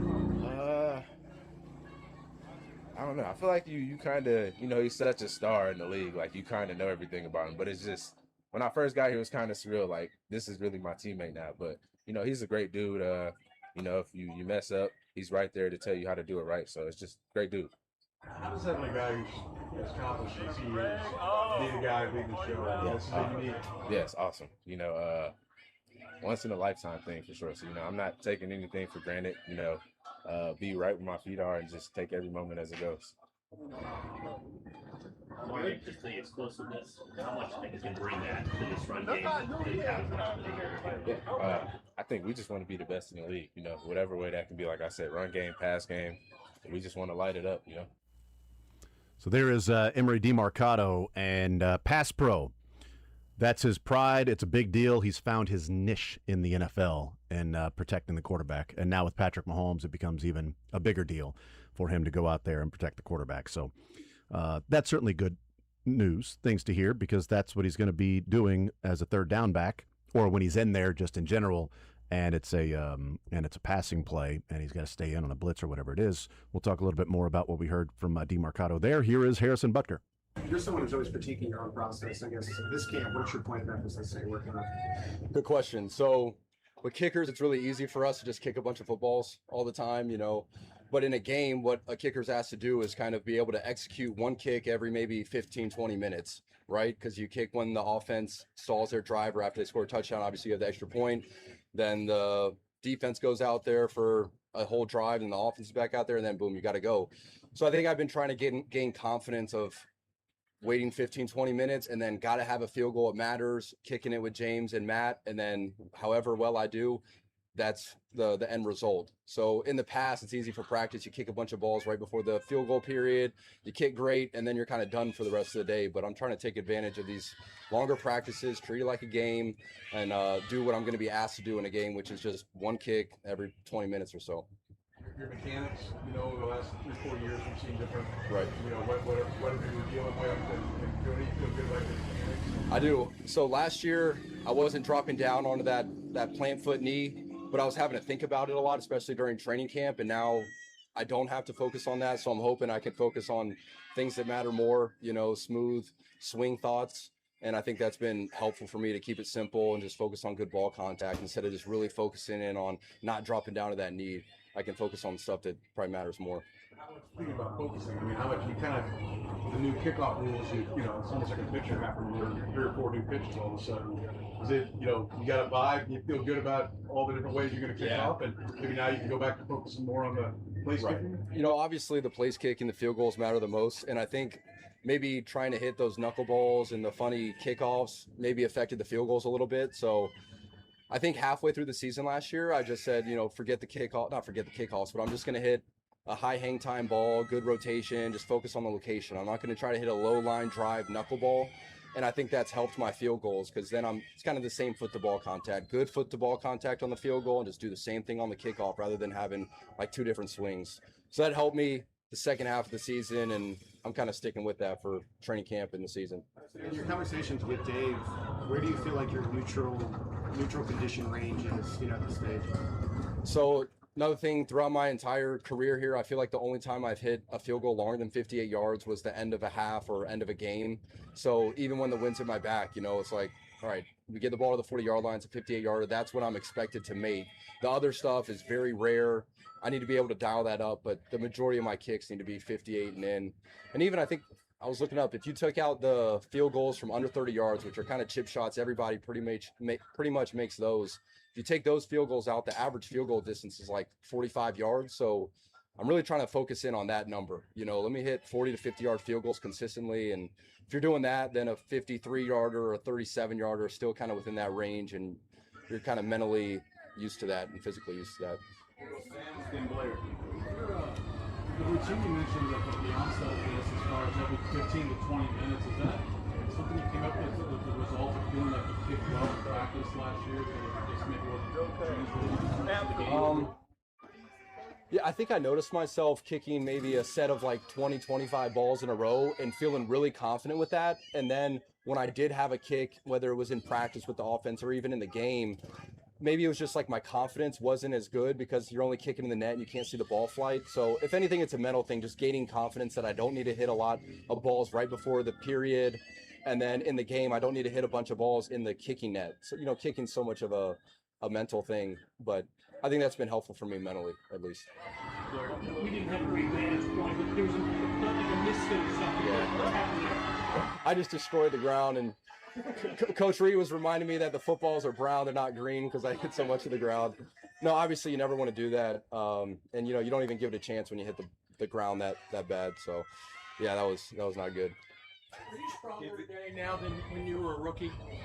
Yes, I'm definitely stronger now than I think that's just because maybe you get older, you get in your prime, the weightlifting, the sprints, all that stuff.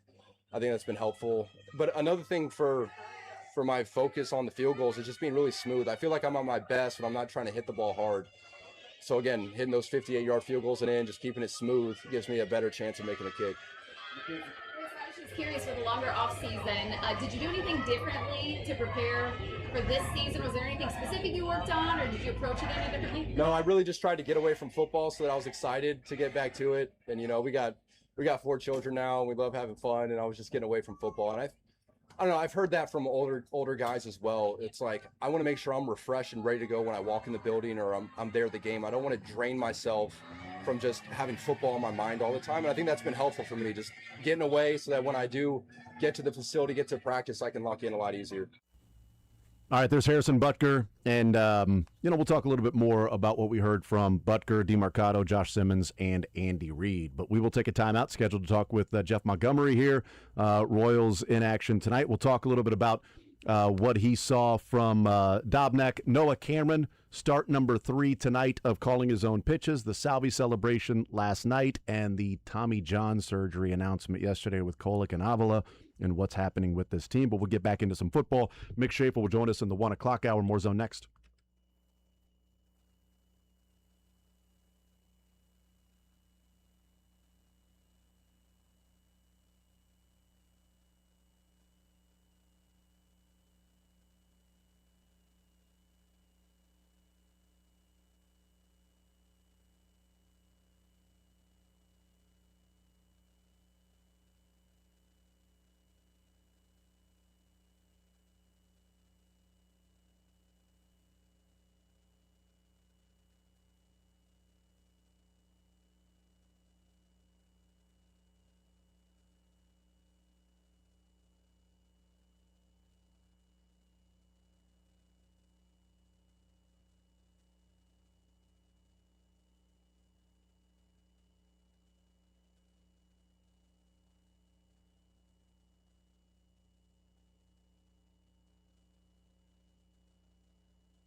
All right, we'll continue right here on Sports Radio 810 WHB. Jason Anderson with you, Sterling Holmes, Michael Darcy heading up until 2 o'clock. Mick Schaefer joins us an hour from now. We talk some Royals baseball with Jeff Montgomery joining us here in the zone. Monty, how are you, sir? Yeah, doing pretty good, Jason. Hey, it's back to baseball in Kansas City. Royals started a homestand off pretty good last night. Let's keep it rolling. Yeah. Felt pretty good last night. It was it was celebrating Salvi. They had the 318. That felt like, a random day in August after the trade deadline for a team 21 games under 500. I know that it was Salvi, but I think it also went a long way that celebrating Salvi had that much energy in the ballpark. How'd you feel? It certainly felt like it through the broadcast. How'd it feel there at the game? Yeah, it was an electric atmosphere. I heard Bobby Witt Jr.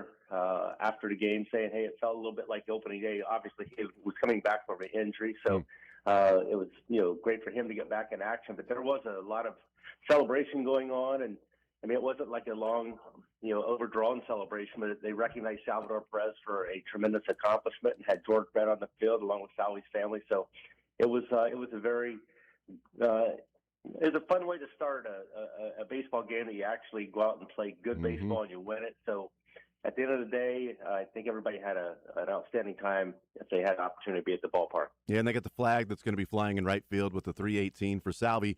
And, Monty, we know eventually there'll be just a number 13 out there, maybe not in a flag form, but in a retired number form with Salvi. Oh, no doubt about that. I mean, Salvador Perez has established himself as one of the best players in Royals history, and you've obviously got George Brett and Frank White out there, and I have a good feeling that Salvador Perez and or maybe Alex Gordon at some point will be on that board with them. What does it say to you? Like, Salvi is absolutely loved in this town and in the Royals organization, and George has said multiple times that, his record of 317, he's ready. Some people root for their record to stay. Some people are like, records are made to be broken. But it felt like George was more at peace with the record being broken because it was Salvi as opposed to maybe somebody else. I don't know. Well, I think that, says a lot about what Salvador has meant to, not just the teams he's played on, but the, players that were before him, like George Brett and everyone in the organization, the way he represents himself, the way he represents the Kansas City Royals and what he's meant to this city. And also, I think another thing, George wasn't necessarily what you'll call a power hitter. He had played a long time, had a lot of home runs, but he wasn't the power hitter that Salvador Perez really kind of established himself as being. And so I think it was really fitting for George to be out there, and the way that George, paid a lot of praise to Salvador Perez and his family. It shows exactly how much he's meant to the organization. Monty, we got a kick out of on the broadcast when George was up there with Jake and Haas, and George said to his right, Hosmer, he said, well, I thought it was going to be this guy that was going to break my record, but he wouldn't listen to me. I loved that comment. Now I want to know what George told him that he wouldn't listen. Well, I think George probably said, hey, stay here. You're not going to make as much money, but you have a chance to break a whole bunch of records. Could be that, yeah. Play your whole career here. Yeah, it could be that. I didn't know if maybe it was something with the swing, but that makes more sense of, you play your whole career here, you'll have the 318. It'll be you that breaks the record. But he didn't listen to me. No, he did not. Jeff Montgomery is our guest. What'd you make of the movement and what took place at the trade deadline with Chris Bubich and Lane Thomas ultimately being moved for some bullpen, some pitching? Well, I think especially if you talk about pitching, I've had so many people over the last few weeks say, hey, how much longer is Locker going to be here? How much longer is Lugo going to be here? But, if you really look at, what's going on with this pitching staff this year, I think if you didn't lose Cole Reagans, Ryan Berger, Stephen Kolick, and Luinder Avila, all to Tommy John, which are going to miss essentially a big part of next year, if not all of next year. Chris Bubich was going to be a free agent, didn't know how long he was going to be here. With all the injuries and potential loss of Bubich, I mean, how are you going to fill up a rotation? So you can't afford to subtract. I think you got to add. That's really what they did. They didn't go out and add guys I think are going to be established starting pitchers, but a couple guys that could help their bullpen, which eventually could maybe change things a little bit. I know I've heard rumblings that potentially Daniel Lynch IV could become a guy they look at as far as being a starting pitcher. So you got to find a way to build a rotation. I think we felt coming into the season, you're going to have a lot of depth in the rotation, but with all the injuries, it certainly has played itself out that you need a whole lot more than you think you're going to need. And that's why I don't think you really afford to lose Walker or Lugo. So, that was really quiet with regards to the amount of activity. I thought it was great for Lane Thomas to have a chance to go be on a team that's going to potentially go to the World Series. So, just kind of what I'll say, more of what I expected to happen, and it was going to be less rather than more. Yeah, it's been unfortunate. The pitching health luck that was, if you want to call it that, fortune from 2024 that has not been replicated in 25, and certainly this year. I was looking back yesterday, Monty, with the unknown of what would happen with the announcements with Avila and Kolek that we found out yesterday afternoon from Matt Quatrero that they're having Tommy John today. And we were talking about it, and it said, if those two guys are Tommy John, or if Avila's lost for the year, it would be 6 of the top 9 guys in spring training that you looked at for your starting pitching staff that have been now lost for the season, and portions of, if not all of next year as well. Like, I don't know the last time we've seen a pitching staff ravaged by injury as much as it's happened this year. I mean, 6 of your 9 guys you entered spring training with, lost for the year. Yeah, I don't remember ever having this many pitchers that have this serious of injuries. Oftentimes you'll have guys that have a little setback where you got to miss a couple of starts and you're out for 15 to 30 days, but never where you're going to lose guys for an extended period, as many players as we've seen. And I don't know that this is just the Royals this is happening to. You're seeing so much of this across baseball, and it's really kind of, to me, created maybe a need or maybe even an urgency to start developing, more guys that don't throw 98 miles an hour, more guys that throw, 92 miles an hour that know how to pitch. I mean, Randy Dobnak's a good example of that last night, what we saw from him. It's really unfortunate that so many guys are in the situation they are with their arms and all the injuries, especially the Tommy John situation, as a result of all the wear and tear, especially when kids start throwing at 12, 13, 15 years old, trying to throw in the mid to upper 80s, just to have the opportunity to land that college scholarship or to get drafted, whatever it means. I think it's going to have this long-lasting effect on the injuries and in baseball, and what it's going to mean for organizations who spend so much money on drafting and developing players, and then suddenly they're gone because of the Tommy John situation. And oftentimes, guys come back and they're as good, if not better, but you're still losing a significant period of time. And when you have, 4 guys like we talked about with the Royals this year already, that puts a huge dent in your team. Have you had conversations maybe around baseball that, we know that max velocity and max effort, that's, pretty obvious, that's leading to more of the Tommy John surgeries, and whether it's workload, use, overall wear and tear from, early age pitching, and as you said, 14, 15, trying to get max velocity to hit the radar gun, to make yourself known, to get on the map for colleges and things like that. Have you talked to people around the league that maybe, back in the day, Tommy John was this really bad thing, and it was like, wow, your career may be over, and let's see if you can recover from this in a year, maybe a year and a half.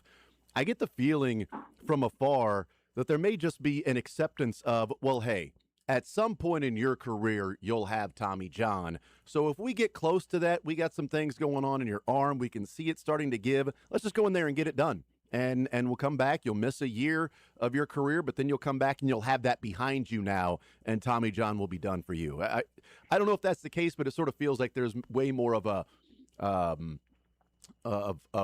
just an acceptance that, hey, this is the reality. This is what we're doing, and maybe that's what's led to more people going the route of Tommy John rather than I need to rehab this thing and see if I can get back without having the surgery.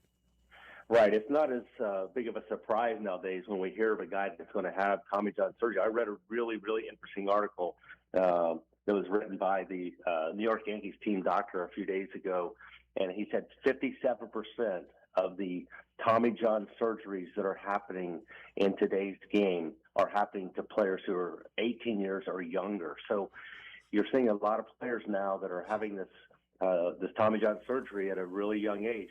And I'll use Cole Reagans as an example. I know when we got Cole Reagans from the Rangers in that trade a few years back, he had that exceptional season in 2024. And we're thinking, well, that's great because he's already had Tommy John. So, in fact, he's already had it twice. So we don't have to worry about his elbow giving again. And unfortunately, this year again, Cole Reagans, had the elbow injury, and he's going to, went under the knife again. So essentially his third Tommy John during the course of his career. So I think you're seeing more and more players who are having, the multiple elbow surgeries, and it's just unfortunate that the max velocity and so much throwing at an early age has created this really unfortunate situation, for players who are going out and using that max effort, that max velocity, and it's puzzling at times to wonder how it's happening. But I heard it said best by a doctor once. There's so much tread on the tire, and eventually it's going to wear out. And sure enough, we're seeing that happening much more frequently and much earlier ages now. Jeff Montgomery is our guest. We weren't watching somebody with the high velocity, but it's been quite an incredible story. Randy Dobnak goes out yet again. The Royals get a win with him on the mound. What do you make of what we've seen from him? Is this sort of, smoke and mirrors that you ride this momentum, this wave while it goes on? Is there something tangible here from what we've seen from Dobnak? The thing I like about Dobnak is he knows how to pitch. He understands what it means to keep the ball down, get some ground balls, use his infield. Now, last night we saw a lot of balls were hit hard, but some really nice plays made behind him.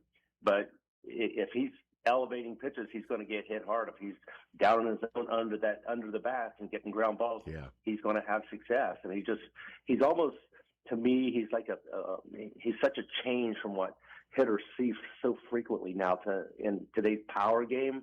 Here's a guy that goes out and, he throws 91, 92 miles an hour, but he has great life on his pitches.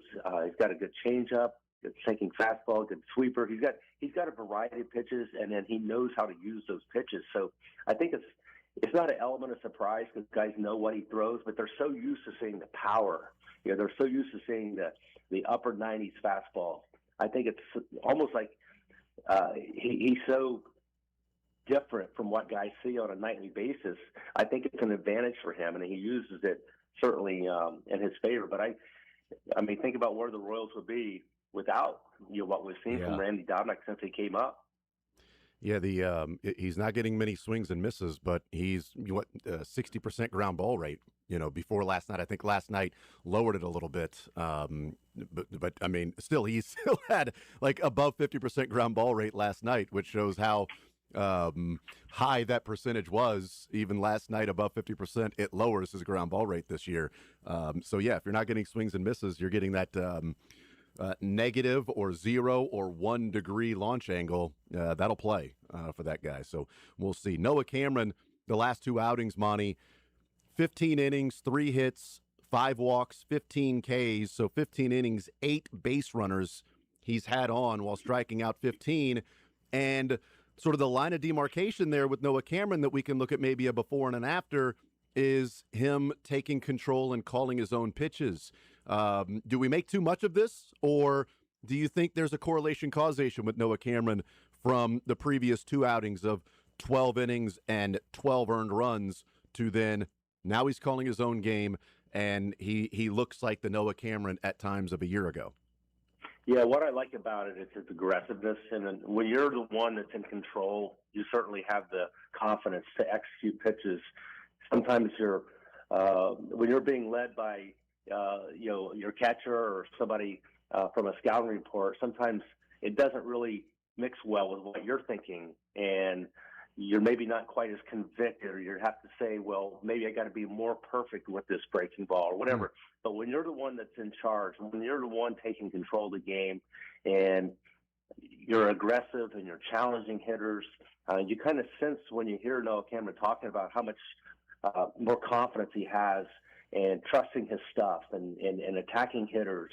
And, every pitcher has to find a way to getting good counts, good pitchers counts to be successful.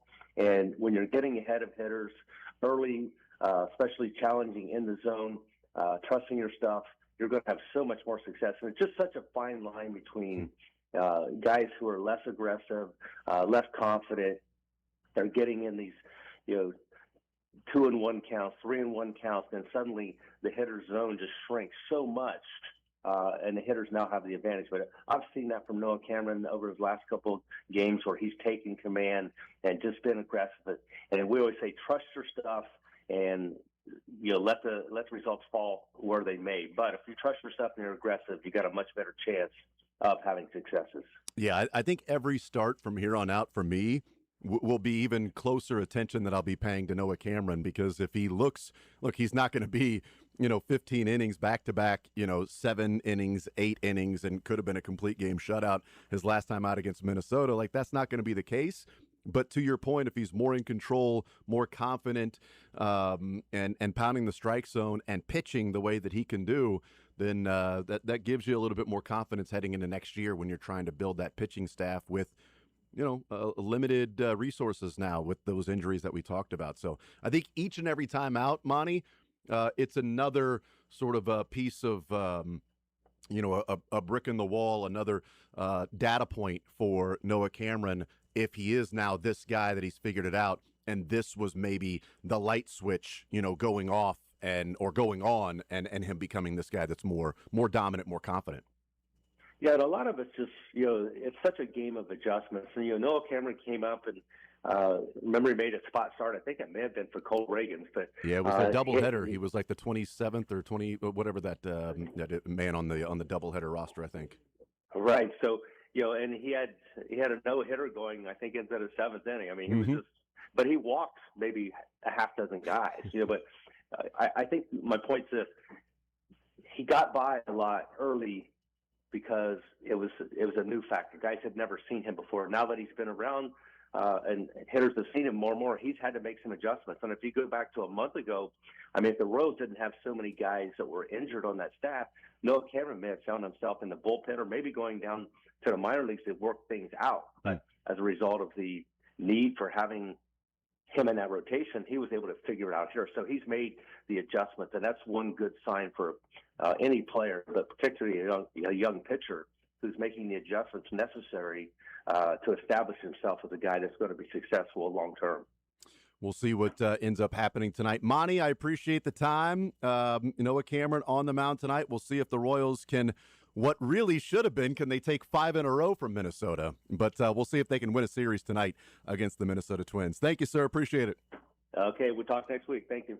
You got it. There's Jeff Montgomery, Royals Hall of Famer, joining us. The Royals get ready for game number 2 of the 3-game set with the Minnesota Twins. They dropped the series last week against the Twins when we talked about that those 2 blown saves. They could have swept the Twins, and then they win last night. And what was, hey, you know what? It's okay to go out there and just get a win that feels a little easier. And that certainly was last night. And look, Noah Cameron, another shot against the Twins. I mean, I thought Dobnak would get hit around last night because of some of the smoke and mirrors the last time against the Twins. And you see him again, and maybe those hard hit balls find more grass. That wasn't the case last night. Still got a lot of ground ball rate for Dobnak, and we'll see if Noah Cameron back-to-back now starts against the Minnesota Twins. Coming up tonight, it'll be 3 starts now for Noah Cameron with the calling his own pitches. So hopefully that translates into yet another good start. But yes, bad news yesterday afternoon with the Royals finding out that Kolek and Avila, both having Tommy John surgery, both will be out for the 2027 season. I mean, pretty obvious that would be the case. And that would give them 6 of their top 9 pitchers to start in spring training that we thought were part of the pitching staff, the starting rotation, right? You got your 5, and then you got 4 guys that would be next up in Omaha, and you've lost all of them, all of those guys except for Waka, Lugo, and the man going tonight with Noah Cameron. So the pitching health fortune, the Royals may have used every ounce of that pixie dust in 2024 because it's definitely left the last couple of years. We'll take a timeout. We'll come back, continue rolling more zone next.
Thank you to Jeff Montgomery. Game 2 of the 3-game set for the Royals tonight. Noah Cameron on the mound. UCL, Tommy John surgery for Avila and The Kolek. ACL of the elbow. That's right. Actually, I think it would be better if they had ACL surgery. They had surgery to repair the ACL instead of the UCL. It's unfortunate, though, all the injuries this year for the Royals. We heard from Andy Reid earlier today. We heard from Josh Simmons, Emery DeMarcado, and Harrison Butker. We'll get into some of the things we heard from them. But Chiefs have made an announcement. This came out at 12:30. A press release to the nation, to the kingdom. Arrowhead has a new name. It's not Jiha? It was GEHA Field at Arrowhead Stadium, and the Chiefs, together in a mutual decision with GEHA, have decided that starting in 2026, the stadium will be known as Arrowhead Stadium. Doesn't change in my mind. Hasn't changed. But for them, it's no longer having to say GEHA Field at Arrowhead Stadium, where Andy would say GH or GEH or GA or whatever. So it's now just going to be known as Arrowhead. Would have been funny if they just said it's just going to be known as Kansas City Stadium. We don't want to have to do all the rebranding and everything. We took everything off the building and don't put it back on. Is that what happened? There's like, we don't feel like. No, apparently it was a mutual decision. Clark Hunt, Mark Donovan, in a release said, GHA, a tremendous partner in this mutual decision, reflects a shared commitment to honoring the rich history of Arrowhead Stadium and the Chiefs organization. We're thrilled to continue working with GEHA on all of the key community, military, and veteran-focused programs that they have helped us bring to life over the years. They're still going to be partners. So it's... Yeah, they just aren't going to have to say GEHA Field. They can just simply say, hey, it's Arrowhead Stadium. I don't know, maybe the last 5 years of there at Arrowhead, they want to maximize calling it Arrowhead. I don't know. We'll see. Do we think anyone accidentally still calls it GH Field or Jihad? Do we think... We do lose that from Andy Reid listening in to GH. Which letters and in what order he would use them while never actually saying GEHA. Now, we will always GH lose Field. Doggone it, Herbie. You got the little cough beforehand. He loves the little... Yeah. GH. Yeah, he'll start saying it right now. Yeah, what if he calls it? What if he now goes, so we're proud to be here at GEHA Field. What if he now starts... So no longer GEHA Field? Oh, okay, well, I guess I'm wrong then. So there you go. A little information there. It's just going to be a real change for us. Shock. Now instead of calling it Arrowhead Stadium for the last, 7 years, I'm just going to call it Arrowhead Stadium. So there you go. Not going to call him Dad, even if there's a fire. Not going to do it. Trent McDuffie was on the podcast with Taylor Lewan, bussing with the boys, and these comments from Trent McDuffie have been circulating. He weighs in on the timeline of getting traded, being surprised that it happened. But listen, it's a longer clip. There's some back and forth a little bit with some follow-ups. Trent McDuffie also says something in here that I think is a bigger lesson to learn for the Chiefs than the focusing on what people have with McDuffie feeling like he was blindsided by the trade. I think there's a bigger lesson here that the Chiefs can take moving forward from some of Trent McDuffie's comments. Let's take a listen. When did you start to feel like, okay, my time in Kansas City might be over? Was it super abrupt? You find out on the ticker, your agent just call you? Or was there kind of like a little bit of a rumor taking place? The whole time they're telling me, we're going to get it situated. We're going to get the contract done. We're going to get it done. The whole season. So really, my off season, I was like, all right, I'm going to go chill. Knowing the Chiefs, they're going to kind of drag this out. Right. So you seen Tyreek Hill. You saw how that was going. I saw a few things. I'm like, okay, I'm going to book a trip here. I might not be at OTAs this moment. I'm just we'll get it done eventually, but right. I'm cool. I'm sitting back. And then, Combine came around. My agent started talking to him and whispers started happening. I don't know if they're going to bring you back, this and that. And then literally 2 days after the Combine ends, I'm training and my Apple Watch, bro, just ding, ding, ding, ding. And I'm like, group chat? What is going on, bro? I look at it. Someone did something bad. I'm like, I don't know, bro. Do not disturb. Let me just focus on the workout, bro. And all of a sudden I see my fiance and my mom walk into the training. I'm like, why are y'all here? Like, my first reaction was like, come on, yeah, bro. Like, I don't this. come train. Like, this is weird. And then, I was like, oh, hold on, look. And it was just like, you're traded. And then my agent's blowing me up. I'm sorry, bro. Like, it came out before I could even call you this, that, and third. No way. And I was just like, whoa. Like, for real, like, the world stopped for a second. I was just like, let me get my bearings. Like, what just happened? And then I found out it was LA. And I was like, oh, I mean. You were living. Yeah. I'm like, well, going back home, like, it's all good. Yeah, I'm good. But yeah, just that moment, like, as you know, getting traded, it's just like a moment where you're just like, whoa, what is going on? Are you CAA? Yeah. Are you Pat Collins? Pat Collins. Dude, so Pat Collins was a senior at Michigan when I was a freshman. So I've known Pat forever. Also, with that being said, shame on Pat for not having his ear to the ground. That's crazy. Bro, look, bro. And he's sharp. Like, Pat's on top of it. My God, that is hands down the best. I was literally with him last week in Nashville. He comes over and he's like talking about your house. Yeah. And he's like, it's incredible. Yeah, he was glazing the house a little bit. I bet, bro. Hey, get him right, bro. Hey, Pat, come on, big dog. That's not like you, bro. But yeah, I remember I opened the front door, but his mouse was on the floor, and I'm just like, Pat, bro, come on, dog. Like, act like you've been here before, right? Bro. You know what I mean? Like, come on, dog. But no, like, it was surreal. And like knowing that it was LA, like, for sure. I mean, Sean called me, all these people called me, but it was definitely, obviously, you know, I'm expected to go back to the Chiefs. So a little part of me was just like, damn, bro, like, what's up with that? Like, you didn't let me know anything. I didn't have any conversation about nothing. It was just like, bye, pretty much. Like, and this whole time you're booking the trip, you're getting a workout in, you're like, oh, I'm going to be a Chief next year. And out of nowhere they do that, which is like, you've heard a couple of guys say that, not just about the Chiefs, but multiple. That happens all the time to guys. Yeah. What your initial reaction, I'm assuming, is anger before you find out where you're going. Yeah. So you have anger. How quickly did it turn to like Matthew Stafford? Puka, I mean, honestly, pretty fast. Guys? You know what I mean? Because I'm also one of those guys where it's like, I can't hold on to the past. Like, this happened. It happened. Like, let's just move on as fast as I can. And honestly, having that conversation with Sean McVay, and then our DB coach, Jimmy Lake, was my DB coach at Washington. So, like, there was automatically, like, relationship there. Just talking to both of them, too, out the gate, just already was just common. Like, I, like, took a deep breath. Yeah, I was like, all right, going back home. Obviously, I don't know really anything about the NFC. First off, never been in the NFC. Like, just so many different things. By the way, the conference you're in is brutal. Bro, it's so funny.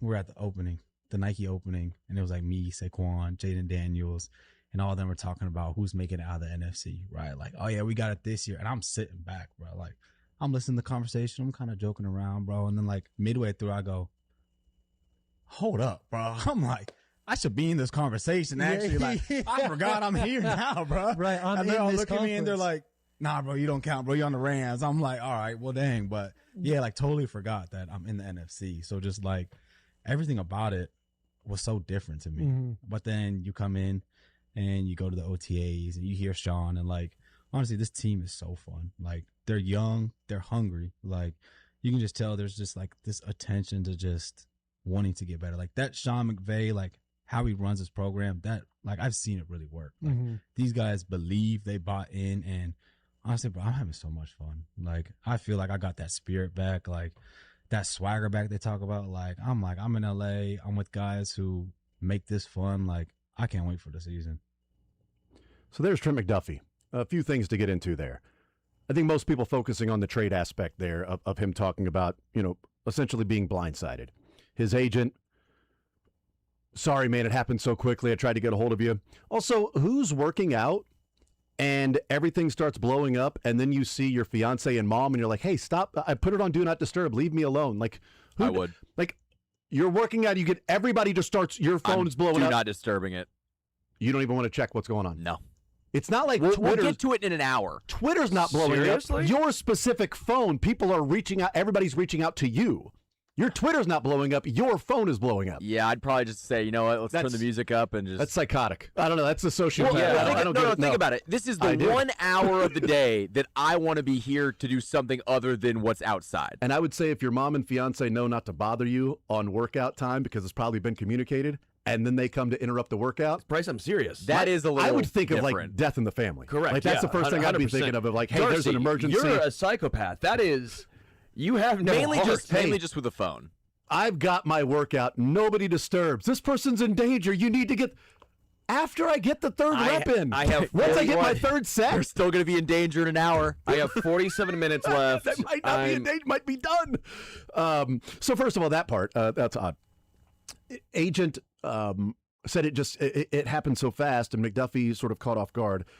Let me just revisit the timeline. February 24th, Brett Veach met with the media at the Combine and said tomorrow, the 25th, Trent McDuffie's first out of the gates, and he'll be meeting with his agent at the Combine on February 25th. He was traded on March 12th. That's 15 days later that he was traded. And we talked about it at the time. Meeting with the agent meant let's figure out what we can do, and if we can't get there, we need to seek out a trade. Sure. I think the agent left that meeting on the 25th with a decent idea of what the Chiefs would be able to afford with Trent McDuffie. We all sort of had the idea that they were going to look to trade him. It was the best move. Yeah. It was the smartest move instead of paying him the $30+ million. And going out and seeking a trade is also talking to the teams and the GMs about what they would be willing to pay your client. The Chiefs didn't trade him to L.A. without his agent being a part of it. That's just absurd to think that that would be the case. The Chiefs gave Tyreek Hill his choice, Jets or the Dolphins. The Chiefs gave Joe Thuney his choice, where he would like to go. He wanted to go to the Bears.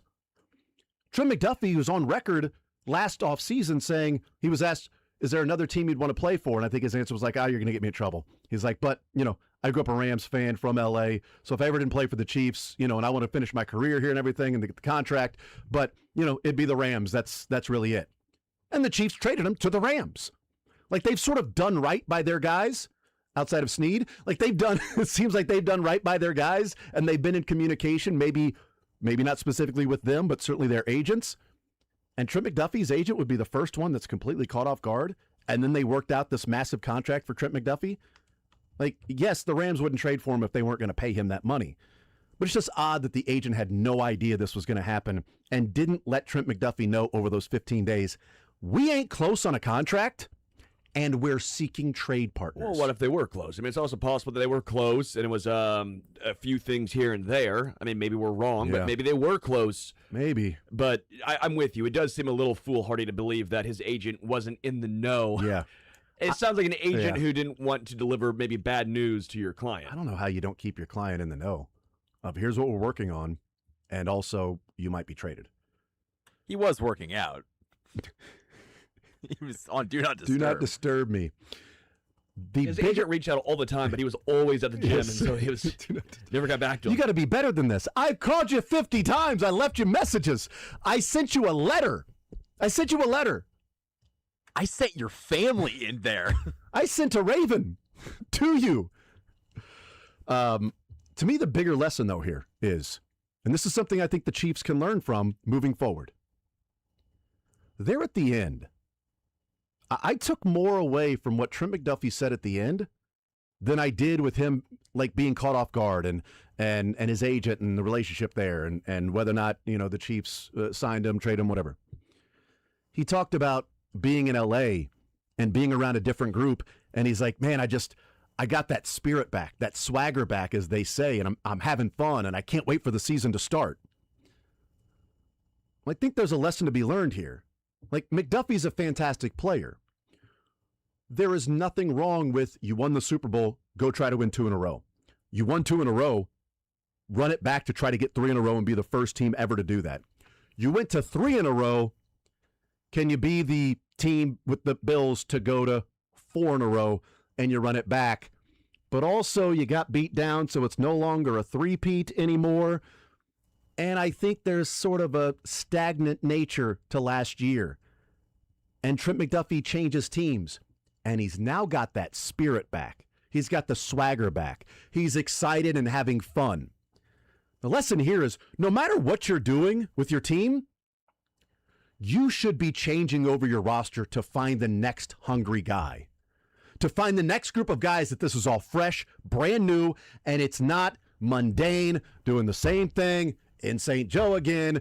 It's okay to stay with the Kelce's and the Jones and the Mahomes and Creeds and Trey. There's some players that you're going to have around for 5 or 6 years or longer. or long term, like Kelsey all his career, Mahomes hopefully his entire career, Chris Jones maybe his entire career, maybe he plays a year or two somewhere else. Like, okay, you've got some dominant players, but you got to continue to find guys that have the drive and don't have the ring, and it isn't the same thing over and over, and here we go, this is our regular, it's fresh, it's new, there's an excitement to it, you get the swagger, the spirit back. I'm okay with running it back and running it back and running it back, but once that didn't work, it's time to change some things out, and I'm glad they did. Yeah. I'm glad they changed some things out. On defense, they changed some things out. Offensive line, not really, but I don't think that was necessarily an issue outside of, Jawan Taylor's injury, and he would be awesome against our Mason Thomas, since Josh Simmons said you almost have to jump off sides to be ready to block him. I kid, I joke, that was overblown, but whatever. He didn't say that. Yes, but my joke on Jawan Taylor, yeah, yes, correct, more like Deion Dawkins, am I right? More like Lane Johnson, am I right? But the lesson here moving forward, guys, is don't let it get stagnant with players. Yeah. Don't let it, fresh blood. Keep the fresh blood. Yes, good players, but keep the fresh blood coming in so that it's not just the stale voice over and over. That's why sometimes the coach has to be changed.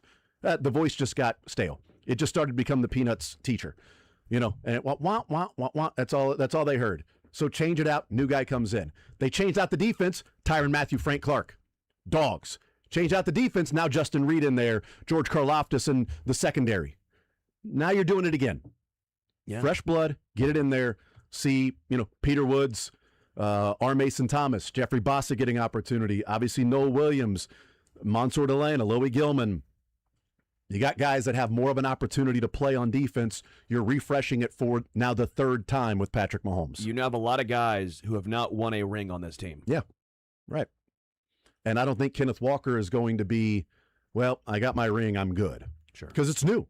Yeah. McDuffie's got 2 of them. And now he's got a re-energized spirit and a swagger back, and he's already got 2 rings. Kenneth Walker's got an MVP and a ring. Now he's in Kansas City, and it's new, and it's fresh. And let's go win a ring here.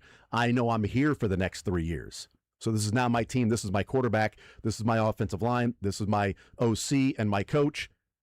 Everything's new, and it's fresh, and it's fun. It's just like you get a new job. Like, oh, man, I'm having so much fun these first couple of weeks. 6 months later, I'm going to press snooze on the alarm. I don't want to get up, not ready to go. But that new, fresh, it can recharge. It can re-energize people. Yeah. And I think they should keep doing that. We'll take a timeout. More Zone next.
News out of the NFL. People that wanted the Kansas City Chiefs to sign Stephon Diggs will hear some disappointing news, and that is Stephon Diggs is signing with the Commanders. This morning on A New Day, Jeremy Fowler, that they have on Wednesday morning, said he's expecting Diggs to the Commanders this morning. Happens and gets done today. I haven't seen any compensation yet, what the contract is or anything like that. We'll find out. We'll let you know. Brandon Ayuk is pissed right now. That's right. That's exactly right. We'll take a time out. We'll come back. Mick Schaefer, we'll hang out with him. We'll talk a little bit more about Stephon Diggs.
Twitter thinks he's funny. Shame on you nerds. His wife and kids think he's lame. No! We couldn't get Paul, so we're stuck with Mick. Yep. Okay, still got it going on. Mick Schaefer on The Zone with Jason Anderson. Hold your ears, folks.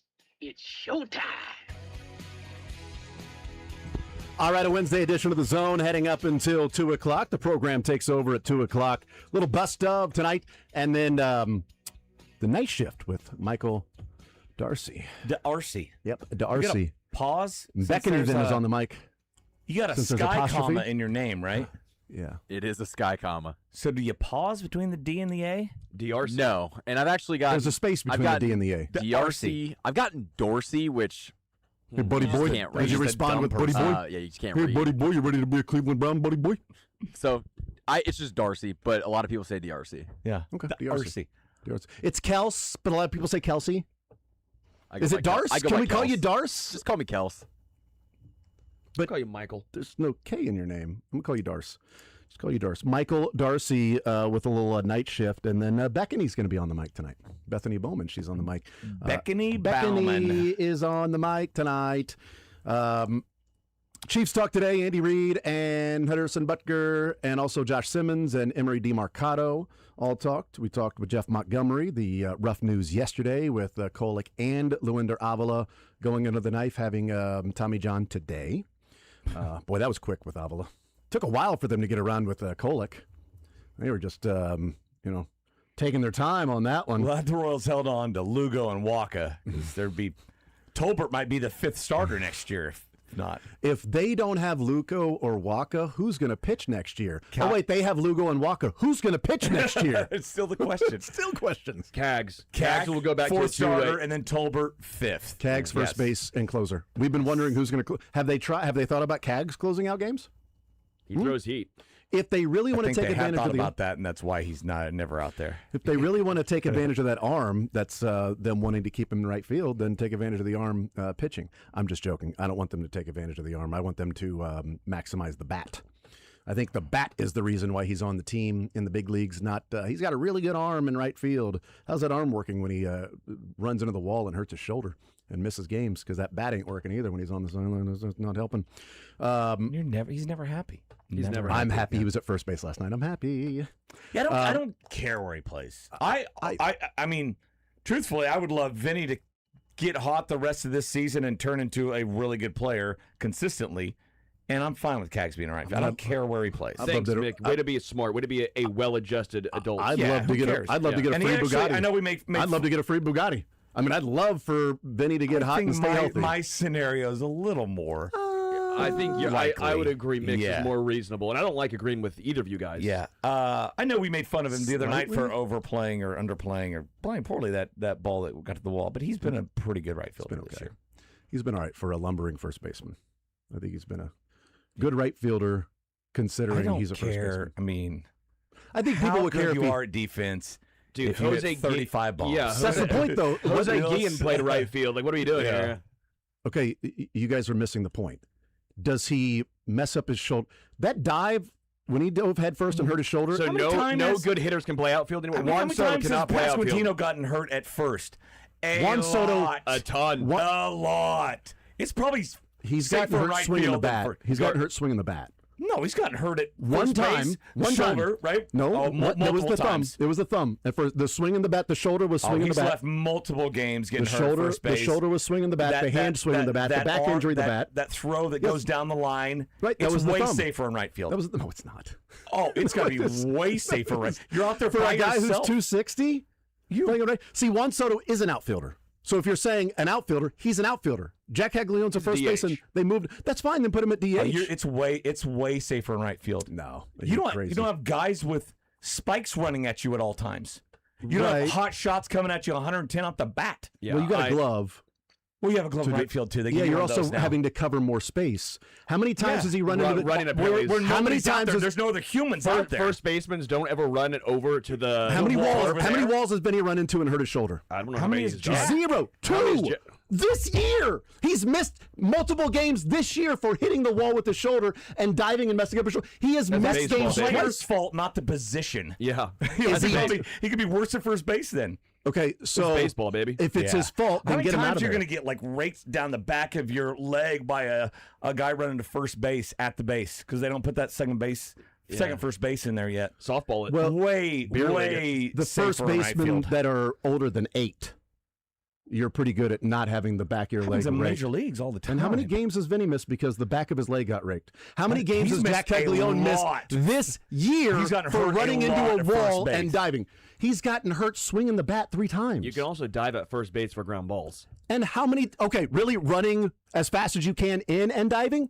You run into the wall over there as fast as There's you can. no. Vinny has yet to hit a You wall got with his shoulder. tarp over there. You got dugout over there. It's not you Ken got Harvey. the wall. You got the It's not base. Ken You got Harvey. other players. I know it's third base, but the first base has the same situation. Mike Moustakas, one of his most famous plays, was literally I going know, over and he the got tarp. hurt, didn't he? No. Did he but do I'm- it multiple times in the also, same year? when PCA dives, does he get hurt? He's an outfielder! When Aaron Judge plays? He's an outfielder! I don't understand. What are you missing about this, dude? It's just safer in right field. It is In the not. outfield. You guys I are don't get taking. how he's- You guys are crazy. I don't I get mean, how he doesn't all the understand this. points we're throwing out there, you're not Are acknowledging. wrong. You're not Yeah, acknowledging. he though. just It is yells. not- Yes, It I is know. wrong because you're bringing up outfielders, jackass. You can't bring up an outfielder and say this guy plays outfield. This guy plays outfield. Carlos Lee played first base, moved to outfield. Yeah. He was a big Awesome. boy. Awesome. Carlos Lee, great. Carlos Lee ain't on the team, and he ain't a 25-year-old that's there for his bat. Would you rather him in right field and hit 25 home runs and play 120, or at first base play 140 and hit 35? I mean, I don't. If you figure guys out are a fine with him missing a correlation. lot of games, that's your choice. You guys are I think okay he'll with him miss missing more games at first. He has he been injured at first base yet Well, this it's a year? small I sample love how he size. acts okay. like you can't get injured at first base. Yeah. Like first base is this safe haven. So who are the Yes. first Make him- basemen that make are him- missing games for diving head first, messing up his shoulder, and running into a wall? Make all him the a time. Who DH. He's are gotta the get first ran- basemen that name? I'll sit back and wait. Name the first basemen that have done that. I'll wait. Vinny Pasquantino Vinny's like- Has First not and gotten 24. hurt by diving. He got Well, hurt why by does it matter swinging, what swinging, and swinging. Why does it matter? Because Vinny did not get hurt. He got hurt with his with an thumb. arm. Thumb. Yes. The Yeah, what's thumb. wrong with That that? was it. The That thumb. still Not sets you getting up. raked Why on the does back of his foot. How does that matter? Not getting raked Why on the back of his foot that you Why guys does brought the up. type of injury matter if you're missing games? Because you're talking about a fluke injury versus something that happens a I don't- lot. Happens a lot is the throw down the line and you get hit by the runner. That happens more than somebody diving in right field. And hitting the wall? Diving, 100%. he drove head first and messed up his shoulder, which is how you dislocate a shoulder landing on it like that. We see it all the time in sports. Thank God he didn't, because the last thing you need with your power hitter is his, front arm having a shoulder injury and having the surgery because he dislocated his shoulder or something. That's fun. Yeah, no, I mean, yes, a bad thing happened to Jack in right field. Multiple And maybe times it's this year already. Maybe it's the guy and not the position. That's the point. How many other so right put the guy at first. That's my whole point. And he'll still get injured. Oh my God. I think the This argument is unbelievable. I think Because the it's still the argument, guy. This is unbelievable. You just admit it's the guy. Yes, because he can't play right field.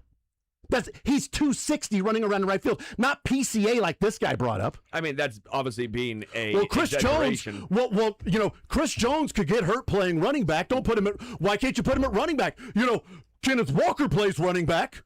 Well, what about DeMarcado? He's a running back. Different positions. That's what they are. Well, why can't Chris Jones play running back? He's a big guy. He can get hurt at defensive tackle. I'd like him to play defensive tackle. Jack could get hurt at first, but in Vinny's entire time at first, we're talking about one time with the thumb versus Jack Extended. already He's had twice other- this year. I can remember multiple times where he's This come out of games year. before. Maybe one time on the DL. But Jack this year twice has already missed games because of hitting his shoulder in the wall and then diving and landing on it. Good for him. I hope he can dive better at first base because he's still diving. Because he's not running 15 miles an hour to get there. You know the He difference almost between got injured last night, by the way, trying to save that ball. At first? Yeah. I wasn't watching. Did he get injured, though? Did he get injured?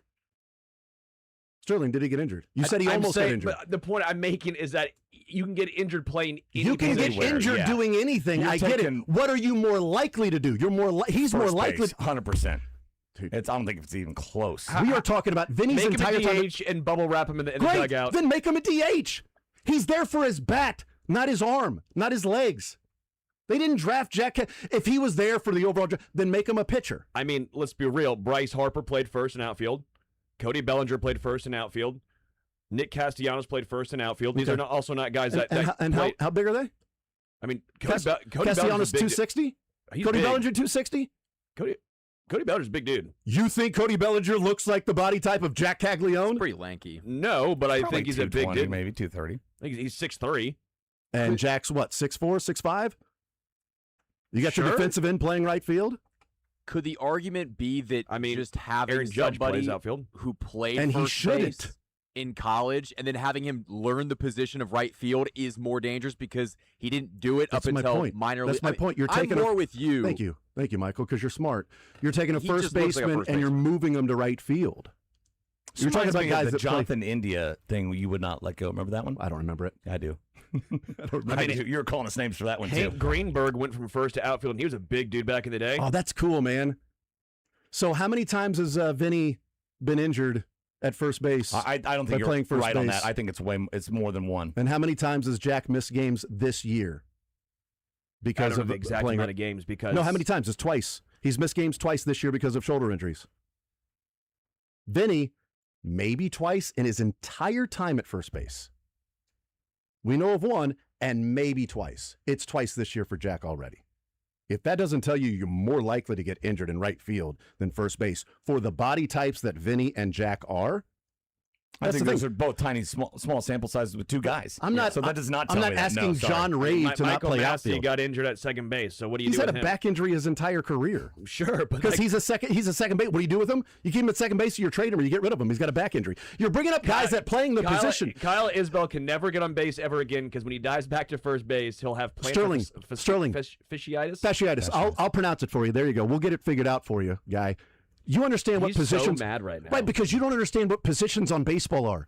You're Solomon Wilcots right now. You're talking about a running back compared to a quarterback and not examining the actual positional value. Right field's more positional value than first base. And which is better, his bat or his defense? Well, clearly his bat. Okay, thank you. So would you rather have him play more games and have a position he's more likely to play more games, or a position he's more likely to get injured in? I don't think there's a Let's huge... solve this by an What AI about Salvi difference. playing Let's outfield? solve this. MJ Melendez, Salvi, we can move them all to outfield because Why would I ever... I mean, you have to at least have the athleticism to play why don't you outfield. start naming outfielders? Hank Greenberg, who moved. Jesus Christ, we're going to 1950? I've named Let's multiple let prior to AI that. overview solve this. Right field is generally considered safer than first base, primarily because the risk of high-impact collisions and physical trauma is lower in the outfield. Oh, really? So Jack Caglione is collided with what? A wall? Which player has Jack Caglione collided with this year? You have to call Reddit a jackass now. Yeah, Reddit is a jackass. Oh, Reddit? And then thank God you went to here's Reddit. YouTube. No, I went to AI overview. So is Reddit acknowledging the different positions that people play? When Reddit brings up Juan Soto as an outfielder, does Reddit acknowledge that Juan Soto is an outfielder and has played outfield his entire life? When Reddit brings up PCA as an outfielder, is Reddit smart enough to know that PCA is an outfielder? When Reddit brings up Michael Massey at second base, is Reddit smart enough to know that Michael Massey is a second baseman? I just want to know how smart Reddit is. I think this is very pertinent to this discussion. I looked up Probably Aaron Judge. considering more than 4 guys. I wanted to see what Aaron Judge injury history looked like. In 2026, he suffered an injury to his rib after diving for a play in April. Yeah. He had Thank God a he dove at first 2023 injury where he tore a ligament in his foot running into the wall in the Dodger cement, Field. the cement portion That's of the part of New York. It's part of Yankee Stadium. That was a weird thing to add. Has he played a lot of first base? I genuinely asking. He's outfield. He's played center field. He's played outfield. So yeah, it's pick pretty a guy dumb. that's played both though. Nick Castellanos Or has pick done out a- both. Well, I just Nick mentioned Castellanos pick out a went guy from first who's- base, third base to outfield. Because he was a guy that can play different positions. did. It's part of his job. It wasn't. Is playing different positions. Nick So Castellanos what was not. position has he played the most in his career, Nick Castellanos? Oh, I don't know now. I'll have to look that up now. Well, I know you had all the Nick I Castellanos think it was right information. field. It is now. I mean, he did not start there because he played a lot of first and third. Then you also have Cody Bellinger, who did a lot early in his career. I forget where he started out. If he started at first or center. So should you move Bobby to center? It's more likely he's healthier in center than shortstop. No, I don't understand. No, I'm not saying move a guy because it's safer or not. I'm just saying I don't care where he plays. Yeah, same. And I'm saying you'll care if he tears we're pretty. I think it's probably a 0.02% chance compared to a 0.01% chance of all these positions. Again, Jack has already missed games this year twice because of injuries in the outfield. How many shoulders? What's his? Yeah, I mean, how many other guys have done that for the Royals this year? I'm saying it's more probably player than needs to learn how to dive for balls. You're right about Nick Castellanos. Nick Castellanos played 3 games at first base in his career. He's played 1,084 in outfield. Well done. You killed it.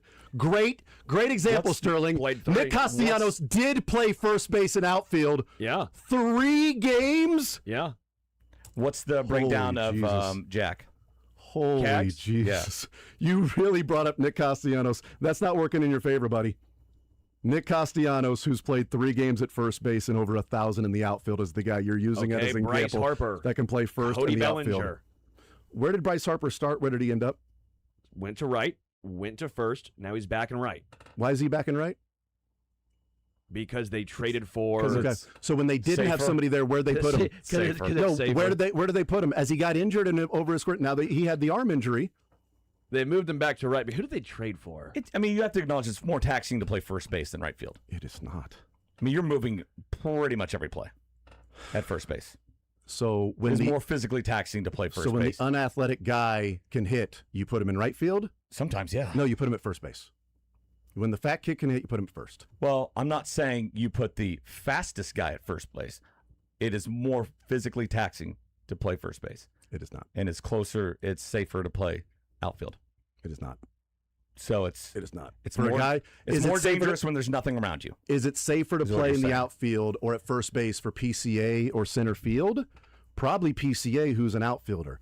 But a guy who has played in the dirt his whole life, on the mound and at first, who is 260, is not safer to go run around in the outfield when his body isn't used to it. I'm not saying which position will be better at. It's probably going to be first base. As somebody who's played, it's easier to find a first baseman to play in right field. I think it's easier also to find a bat at first base than it is to find a bat in right field. The Royals have not had a bat in right field since who?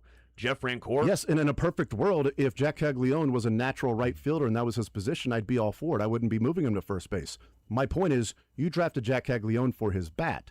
You don't have that power. And you've taken that power and you've put him in right field. Why did they put him in right field? Because they had to find a spot for him. They didn't move him to right field because, hey, let's take advantage of the arm. They moved him to right field because Vinny and Salvi and Fermin and then Carter, whoever, were DHing and catching. So there wasn't a spot at DH or first base. Get him in right field. And now this absurdity that all of a sudden they want to keep him in right field because of his arm, I want to see him extend his career and be up there batting 4 times a night. That's all. I know you guys don't care if he gets injured. I do. I care that Jack Caglione. That's why I want him right. Yeah, I don't know. I kind of feel like you guys are willing just to sacrifice a number of games just so he can be in right field as opposed to having the bat in there every night. I just didn't know it was a war zone out there. I didn't realize that first base was like all these first basemen are hitting the IL. You didn't realize there's constantly a lot more stuff and people around first baseman? No, I know that. I just didn't realize all the IL stints because of first baseman. I didn't realize all the IL stints because of right field. Yeah. It does look like he actually has defensive run saved better in right field than at first base. Because I'm regretting saying I don't care where he plays. Because you can get more defensive runs saved. That was the offhand comment I made. I didn't think it was that big of a deal. This. Well, no, it's one thing to do that, but it's another thing then to offer absurd commentary like Sterling was and bringing up outfielders that play outfield. Well, Cody Bellinger and Hank Greenberg did not. Still going. Stan Musial. How's Nick Castellanos' example working for you? I just was a name off the top of my head that who I knew played infield as well as outfield. You know the name off the top of my head? Vinny Pasquantino. Plays first base and hadn't gotten injured as many times in 1 year playing first base as Jack has this year. What's his break? How many games at first base has Jack played? 27. And did to right JD field? Martinez play both? That was the guy. I get JD Martinez and Nick Castellanos 74. confused. I don't remember if JD ever played first base. I think he did. He DH'd a ton. How many games has Vinny played at first base? I mean, that's what you're comparing to. Your first baseman, Vinny, versus Cags? No, how many? You're saying Cags at first base and right field. He's played 74 in the outfield and 27 at first base and 7 at DH. Right, and Vinny's played first base a lot more, and we're comparing the 2 times Kaggs has already been hurt this year in the outfield versus the entire time Vinny has played first base. Like, the evidence is right there. I mean, it's tough with Vinny because he's injured all the time. Yes, every for year swinging the bat. Because he has a violent swing. His torn labrum was not a first base torn labrum. Would you it was think a that swing. playing first base, Mick, would maybe cause some strain that eventually had the labrum gone? You think, all these searches are saying playing first base is more injuries happen at first base than in right field? Okay. What about guys that aren't outfielders? Guys that are 260? I mean, they're taking an overall. They're not taking 2 or 3 examples like you. They're looking at overall. Okay, so when the numbers say kick it here, but then you've got Patrick Mahomes as opposed to, like, I don't know, Justin Fields. Now, no, it's taking the overall numbers. It's including those quarterbacks that suck. But maybe when you're specifically talking about play right field, but maybe when you're base. specifically talking about Patrick Mahomes and an individual difference between those two, as we're talking about Jack, who's 260. Ryan O'Hearn. Ryan O'Hearn started at first base, now plays right field. So you agree with me overall for all players? No. Ryan O'Hearn's big boy too. No, I thought you just said that it's am just I about wrong? this specific No, player. you're saying that's what they're saying, and I'm saying even if that's the case, we still see that in football all the time when the overall numbers were to say something about a 4th down decision, but then you have to take certain individuals to case. I don't agree with that premise anyway, but even if I grant you that premise, Jack Caglione still falls outside the parameters of what we're talking about since he's not an outfielder. I don't care. Ryan O'Hearn's on the IL with a quad injury. But what happened? How did he get on the... It could be running anywhere, but Ryan O'Hearn... Did he get a quad injury playing first? I have no idea. Oh, man, I don't know. What about Esmeralda Valdez, first baseman and outfielder for the Pirates? Cool, you just made up the name. I did not. If you don't know about Esmeralda Valdez, you don't play fantasy baseball. So he got hurt running to first base, not playing first base. Boom. That's where all the action is over there. But I know. See, it's dangerous. Maybe it was from all the work in the outfield, right? Like you said, that Vinny's injuries are accumulation. Maybe it's from running around in the outfield. His quads were tired. Was that not at least correct that he is the guy who went from first base to the outfield? And he's injured. Not from playing outfield. How do you know that? Because we just looked it up. You just told me that Vinny's labrum was from being worn out from playing first. I know you were joking. Sarcasm. And if you can't tell PCA's an outfielder versus Jack a first baseman, but I don't know at the time. I thought you played baseball. Did Ryan O'Hearn not make sense there? That seems like a pretty good one. Guy went from first and outfield. then you said Then you said Vinny got injured because of the accumulation of playing first base. Facetious. But you're not willing to acknowledge Ryan O'Hearn might have gotten injured from running around in the outfield. We heard he pulled it running to first base. Yeah, I heard that. I'm actually paying attention to the conversation. No, agreed. Not trying to just offer stupid-ass commentary and funny little nuggets. I'm actually trying to have a conversation about Ryan it, O'Hearn not being absurd about PCA and Nick Castellanos and naming outfielders that are... You already brought up PCA. You brought up Juan Soto. You brought up Aaron Judge. Outfielders. Again. Or DHs. You brought up Bryce Harper, who was an outfielder that they moved to first base. We can't even say a word. If we bring up Ryan O'Hearn, there's no pushback. Where's the pushback for Ryan O'Hearn? I don't know. I don't care about Ryan O'Hearn. Ryan O'Hearn ain't on the Royals. And if he gets injured for the Pirates, I don't care. I care about Jack getting injured for the Royals. I'm saying first baseman that moved to outfield. Great. And I'm saying maybe he gets injured, maybe he doesn't. But I'm going to take my chances at a place where he's probably safer to play a position he's played his entire life, as opposed to playing right field that he's already been injured twice. You guys aren't even acknowledging the fact that he's already been injured twice this year, diving and hitting a wall, and then diving just for a ball and messing up his shoulder. And he's missed games this year already for that. How are we not acknowledging this by you guys? I am acknowledging it. Okay, great. Yeah. But you're acknowing and saying, but Vinny's been injured that doesn't mean in that his entire career. Right field is more dangerous than first base. Agreed.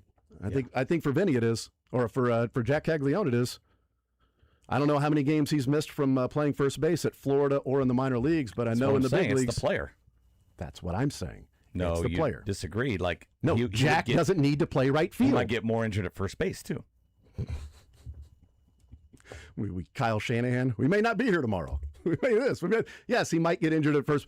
I mean, you're throwing out hypotheticals too. Bobby might throw out his back diving for a ball at shortstop.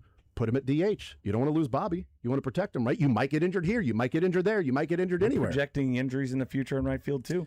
I'm projecting just what's the better, safer, more odds on of him being healthier long term. I think it's Jack at first base. I hope he doesn't get injured ever again, but he's been injured twice already with his shoulder. So, well, that was fun. It's getting kind of hard to believe things are going to get better. It is. It is. I mean, I think we can move on now. What was the Jonathan India argument? I don't even remember. Remember when he peeled off for that he was a ball in crappy right outfield. field? It was a crappy second baseman play. He has no awareness whatsoever. We'll take a timeout. 0 for 2. No, yeah, you guys are. You guys are 0 for 2. You know ball. Sterling's still sitting at like 0 for 11. I'm not sure. I mean, Ryan O'Hearn is the best argument you can make. Ryan O'Hearn's the best you came up with. I feel like you just cost yourself. And if that's the best you come up with, that's more damning with faint Would praise. take him right now in the Royals. Yeah. Anywhere. In right field. In right field. Want to see more of The Zone? Watch the show live on the Sports Radio 810 WHB Facebook, Twitter, YouTube, and Twitch.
Glad we all still agree Michael Jordan's the greatest of Thank all you. time. It's about time people are finally figuring that out. Kyle Schwarber. I would love for Kyle Schwarber to be on You this need to team, no throw matter that where he plays. computer out of the window right now, Stroke, before you get thrown I'll out. put Kyle Schwarber at center field if Kyle Schwarber's on the team. I don't care where he plays at that point. The plan for that first segment was to have some fun with this. I'm never agreeing with you again, by the way, Sterling. you. We would just get Thank you, Mick. run over. Thank you, Mick. Why? We I know. won. Don't. Mm. You know how he doesn't give up on stuff, right? It's great on like slapstick comedy. But in arguments, it's like, you know what? Just have this one. Thank you. Appreciate it. I mean, if I believe in something, but if I'm proven wrong, then I'm like, okay, you're right. If it's factual, Reddit, something Reddit. factual. Reddit. Okay. Internet AI Um, overview. We're stopping with this conversation. So you guys know about fantasy football punishment leagues that people have when they lose. Have you seen this fantasy football? I don't play them, but I would want to lose almost. Really? To do like a Waffle House challenge or just. I wanted to save There's some this for bad you ones. two. There's some bad ones, but most of them are like sound fun. I wanted to save this for you two boys, because I think you guys would appreciate this the most. So in this league that this guy's in, the loser has something. It's not like whoever loses does the Waffle House challenge. It's individual. If you lose, this is what we've come up for you. Oh, yeah. If you lose, this is what we've come up for you. This guy's a pretty big golfer. Okay, so I don't know if you guys have seen this video or not. So he's commentating on it.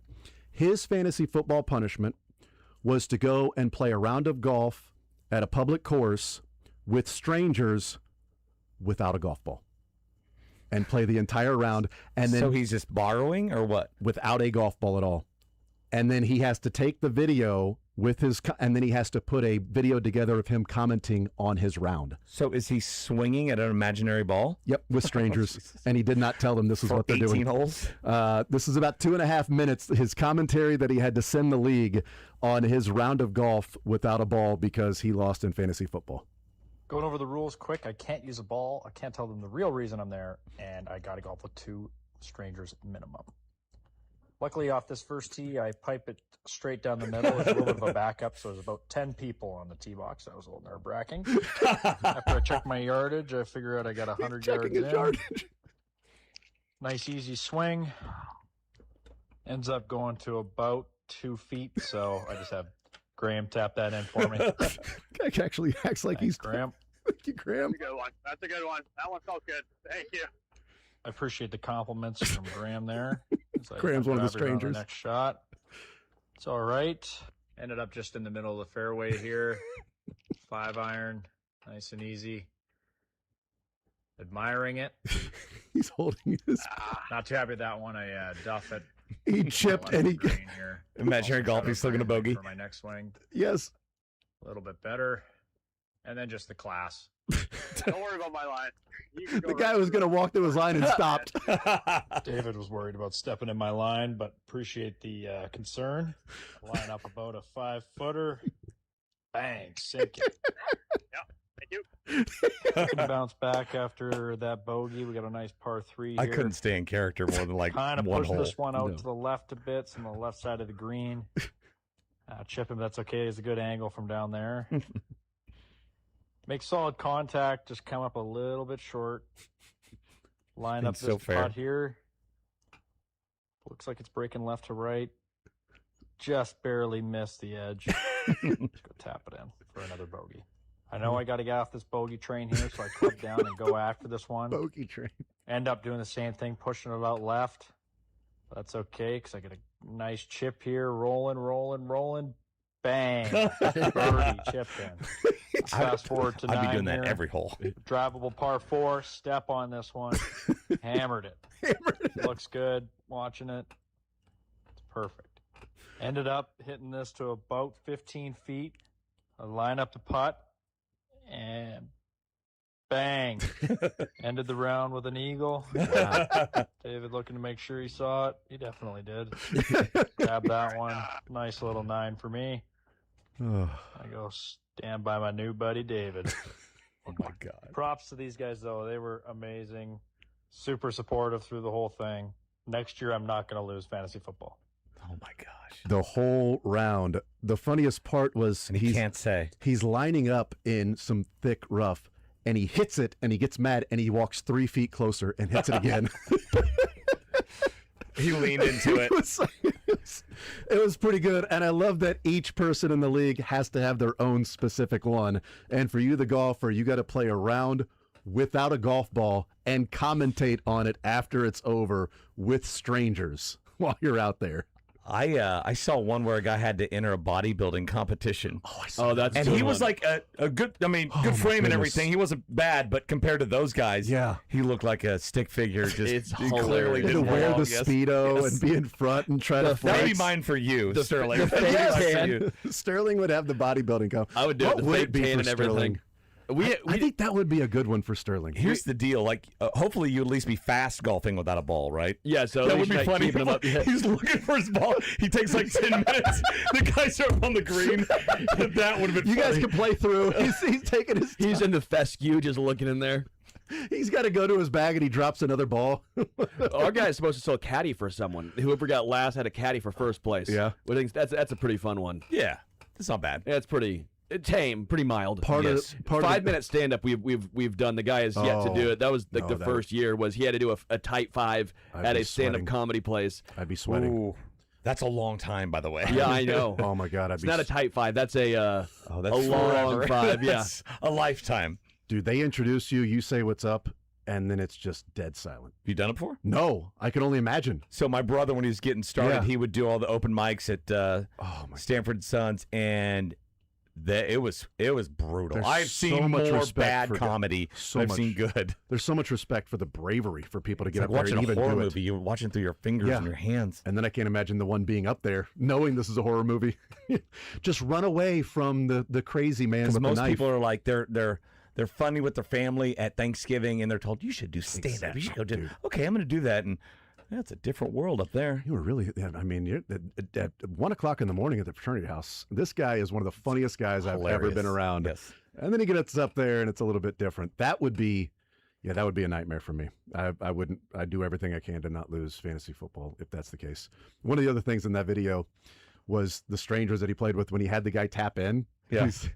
The guy walked over there and looked around and tapped it in. Who does that, by the way? Who has somebody else tap in your I have putt? no idea. In He's like real "Will you golf. tap it in, and the Yeah, guy that's went a and thing. did it. And I do there it in was Golden Tee. There's but no yeah. golf ball. Everybody in Golden Yeah. Tee, so you have to cycle through. Yeah. Everybody's got short putts. I got you. Just tap I got in. you here. It's all good. I'll get it to take care of while you get another drink. So yeah, I think the bodybuilding for Sterling would be a good one. It'd be I think fun. that'd be a What really would good yours, Jason, be? I think having to get up there on stage for stand up would be awful. I'm honestly, I'd be sweating What do leading into you? it. What do you? I don't like not public like? speaking. I hate what public about speaking. like you have to go to a pool like all day, like on a 98-degree day, and suntan it up. You're out there the whole time. You're going down slides and stuff. No, the worst would be That just sounds fun. What? Well, to us, not to him. Yeah, no. He wouldn't like he that. would. He would. Oh no, he would not. Yeah, I don't He get gets the the whole heat baking and out in the pool sun. and, like, but yeah. here's Oh, son, let me yeah. add, let me- Dream like Saturday. I know, right? Let me add a layer to this nightmare. Or maybe he does like it, and he's just looking No. to get that as his punishment. Let me add a layer to the nightmare. People I kind of know and don't really know that just want to talk sports while I'm there. Oh yeah, the whole time. The whole time. Yeah. Yeah, no, I do think it's a good so move. what do you What do you think think about that Patrick? receiver room? I for think the- it's I think it's a good move. Yeah. Yeah, Does no. he play in the I- preseason? What do you think? What You should know, you do? Yeah. I think we're going to find out. You know, as he looks good so far. I don't see many. What have you heard about limitations. Jeff Caldwell? Is he Justin Ross? Real deal? Justin Ross really showing out, huh? Was it when you were in Tahoe, or was it the year before that we went there and the first thing that somebody yelled at Kelsey was, "How's Justin Ross looking?" That was there. I was there. You was there. Yep. You was there. I was there. You were there. Was it you yelling? It was me out there. I'm just wanting to Kelsey. report. I'm reporting. No, we got done and we walked up and it was a par 3. Yep. And the ropes were pretty close to the tee box. And Kelsey's getting ready and we hear, "Kelsey, how's Justin Ross looking?" Of course, that's the question. How's Justin Ross looking? I don't think he answered. I don't know that he answered either. I don't think he did well on that shot either. But I think that was the first year Jason Kelsey was there too, I'm right? trying to think what would be the worst punishment for me. Yeah, I know. Might be around along the lines of the sports talk and small talk stuff. Ugh. Yeah, just random people. I'd You have to hate- go up and start random conversations I'd with people hate if about sports. they said, you got to go to a Turnpike concert with a pack of Marlboros, and you get a 6 free beers on us. I'd hate that. And we'll get a DD for you and take care of the car. All of that. Oh, that would make me so mad. Oh, man. A guy I used to work with, he lost his fantasy league, and he had to go to a JoJo Siwa concert by himself. No. Yes. I don't even know who that is. So It's she like was kids. on Dance Moms. That's a slight risk. But then she okay. turned into like this hip hop kind of singer, Okay. I dancer had no idea. girl. No, I've no. But she's like in her 20s now. So yeah, I think it's like a Siwa. kid thing. I She think. was like in her teens at the time, and so yeah, all the teenage girls like he had to go by himself to a JoJo Siwa. Dude, that had to be the most awkward experience. I mean, do you have to register when you get there? Maybe. I feel like that's probably part of the deal.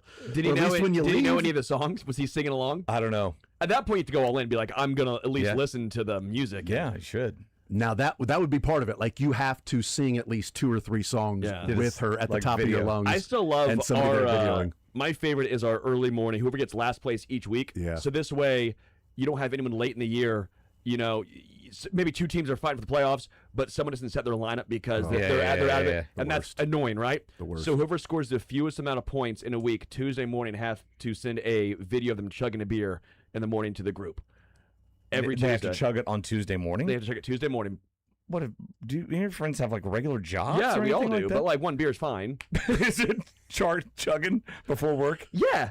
What if a guy's driving to What like if he's a 800 pilot? block and yeah, it's a pilot. Well, no, we don't have any pilots in our What group. if they shot you in the face? What if it's somebody who drives to work? Yeah, but if you chug one beer at 6:30 a.m., I think you're fine if you leave at 8. I promise you I wouldn't be. That would not be the league for me. No, I'll tell would you not that be. much. It's fun, and you have to prove it. So yeah, that, you had to tell cra- that to a cop. Like, listen, yes, it's 8 o'clock, and I chugged a beer, but it was an hour and a half ago. Listen, officer. and it was for a. You ever play fantasy football? Yeah. You ever play Fantasy fantasy football? I mean, come on. I know I'm blowing Come a on. .09, Come but on. you can understand, right? Come I on. mean- it's fantasy football. Come on. Come on, Gas. Come on. No, I'm just. It's Is a it my great, fault that he got injured in the first quarter? Come but on. yeah, it's a great punishment because Can't wait to get run into by one of your fantasy football league buddies driving to work in the morning because he's tipsy, doesn't see me in his blind spot. shouldn't have gotten fewest points. I think they shouldn't have been driving to Mick. No. Yeah. He shouldn't have finished last in his league. Yeah, I mean, Driving or not, don't finish last that week. there are rules, That dude. sucks. What's next year's punishment? Yeah, is it the same one every armed year? robbery? Do you Every have one at the Tuesday end of the morning. Shouldn't have got last. Do you have one every year, or It's the same every year because we. do you have one at the end of the year though? Oh, Is that a weekly? This one was supposed to be the year the guy was supposed to caddy, but the guy that won is in Detroit. Lives in Detroit. They don't have golf courses in Detroit. Well, I guess he had to fly out. He should fly out. Who got last? Forever a sophomore in college or high school, depending on your story. Thank you. You're a sophomore, though. Yeah. I've never played in a punishment league. I hate fantasy football. Do you want to hear about my team? I'm the guy. No. I'm the guy that never sets his lineup.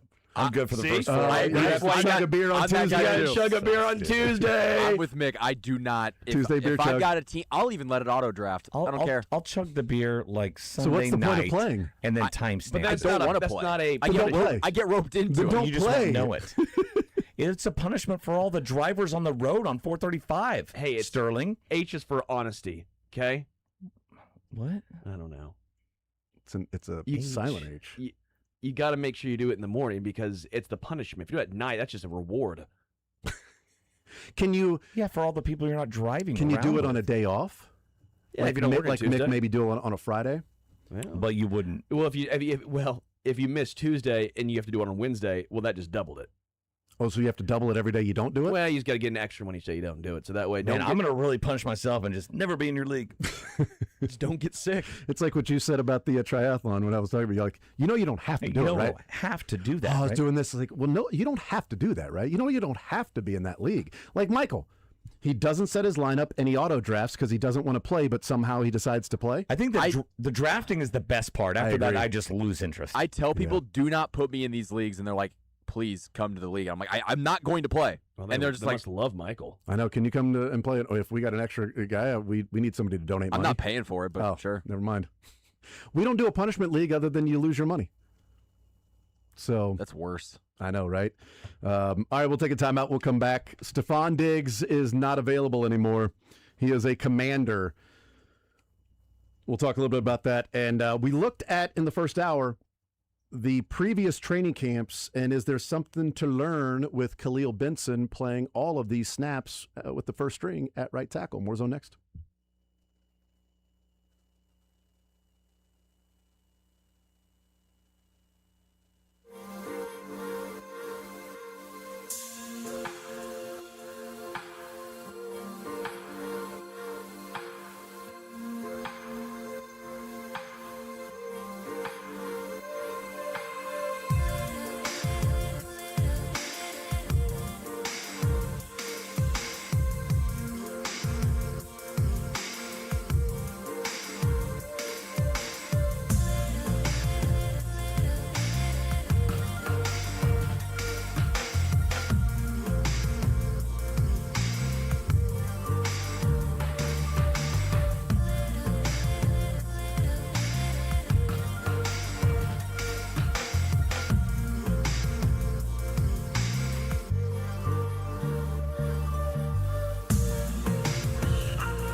Really is worth we're over the addressing hump on that anything. on That's right. hump That's day. right. That's right. We have heard about playing golf without an actual golf ball, and Stephon Diggs has been signed by the Commanders. I'm fine with that. I'm fine with that too. I don't need Okay, thank God. another Thank God. Because if you guys disagreed, I was going to move on. I was just going to move on. I was going to be like, Right. well, you know what? You're entitled to your opinion. I'm gonna look at Jason before I'm like, "Okay, what's the right answer? And here's the thing that I love about sports radio. It's like, okay, you disagree? Well, you're entitled to your opinion. So, we just move past it because everybody is entitled to their own opinion, and it's not a big deal. Ryan O'Hearn, Gary Sheffield, Dale Murphy, or just names I like. I would love all of them on the Royals. Chipper Yes. Jones, just Yes. names I like. Les Chipper Norman Jones. did agree with Jason, Oh. although Les had me on his show recently, and so he's been making some bad decisions. So that's what I'm gonna chalk that up. You can't trust that. Yeah, if he has you on, it's a lack of judgment. I knew it wasn't, lack. but I'm like, Les, it's cool that one of your guests on your new show. He's like, this has been going for 18 years. I go, you're doing this weekly for 18 years, and I'm just now getting an invite.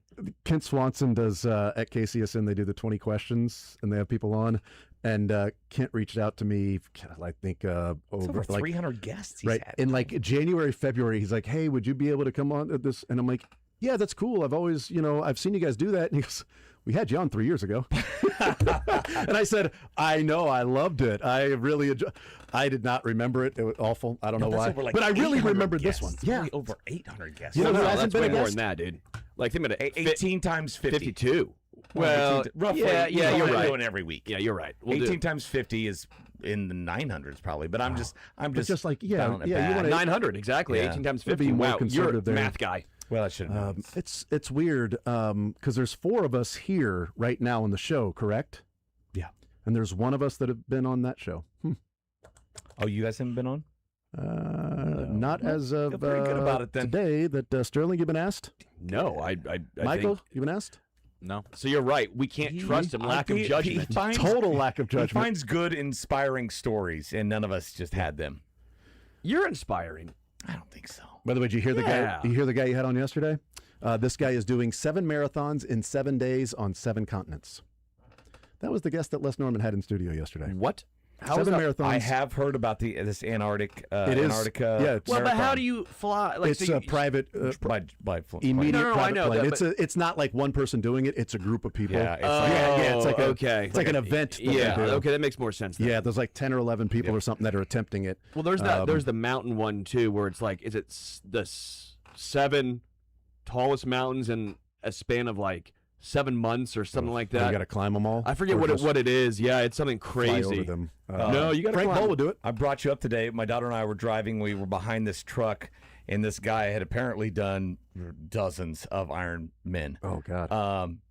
Iron Man's Man races. Iron Men. Iron Man races. Dozens of Iron Men. Is that what's the plural of Iron Man? Why'd you Wait, bring is it me Iron up? Men Hold or on, Iron hold on. Mans? How did I get brought up in this conversation Is of this doing a dozen Iron Men? Is this a sequel like to Robert Downey Jr., to Wicker Man? Don Cheadle. I think Pepper Potts was in it once. I was going to go with Pepper. Which I'm cool with that one. Related to Wicker? Is this the same kind of movie premise? Same thing. Same thing. Very similar. Oh, wow. Glad I was brought up in that conversation with So you and how your was daughter. How was that? Well, we looked up. I couldn't remember the distances for the Iron Man races. Yeah. It's like 2.5 mile swim. Yeah. What? It's a 100-mile bike ride.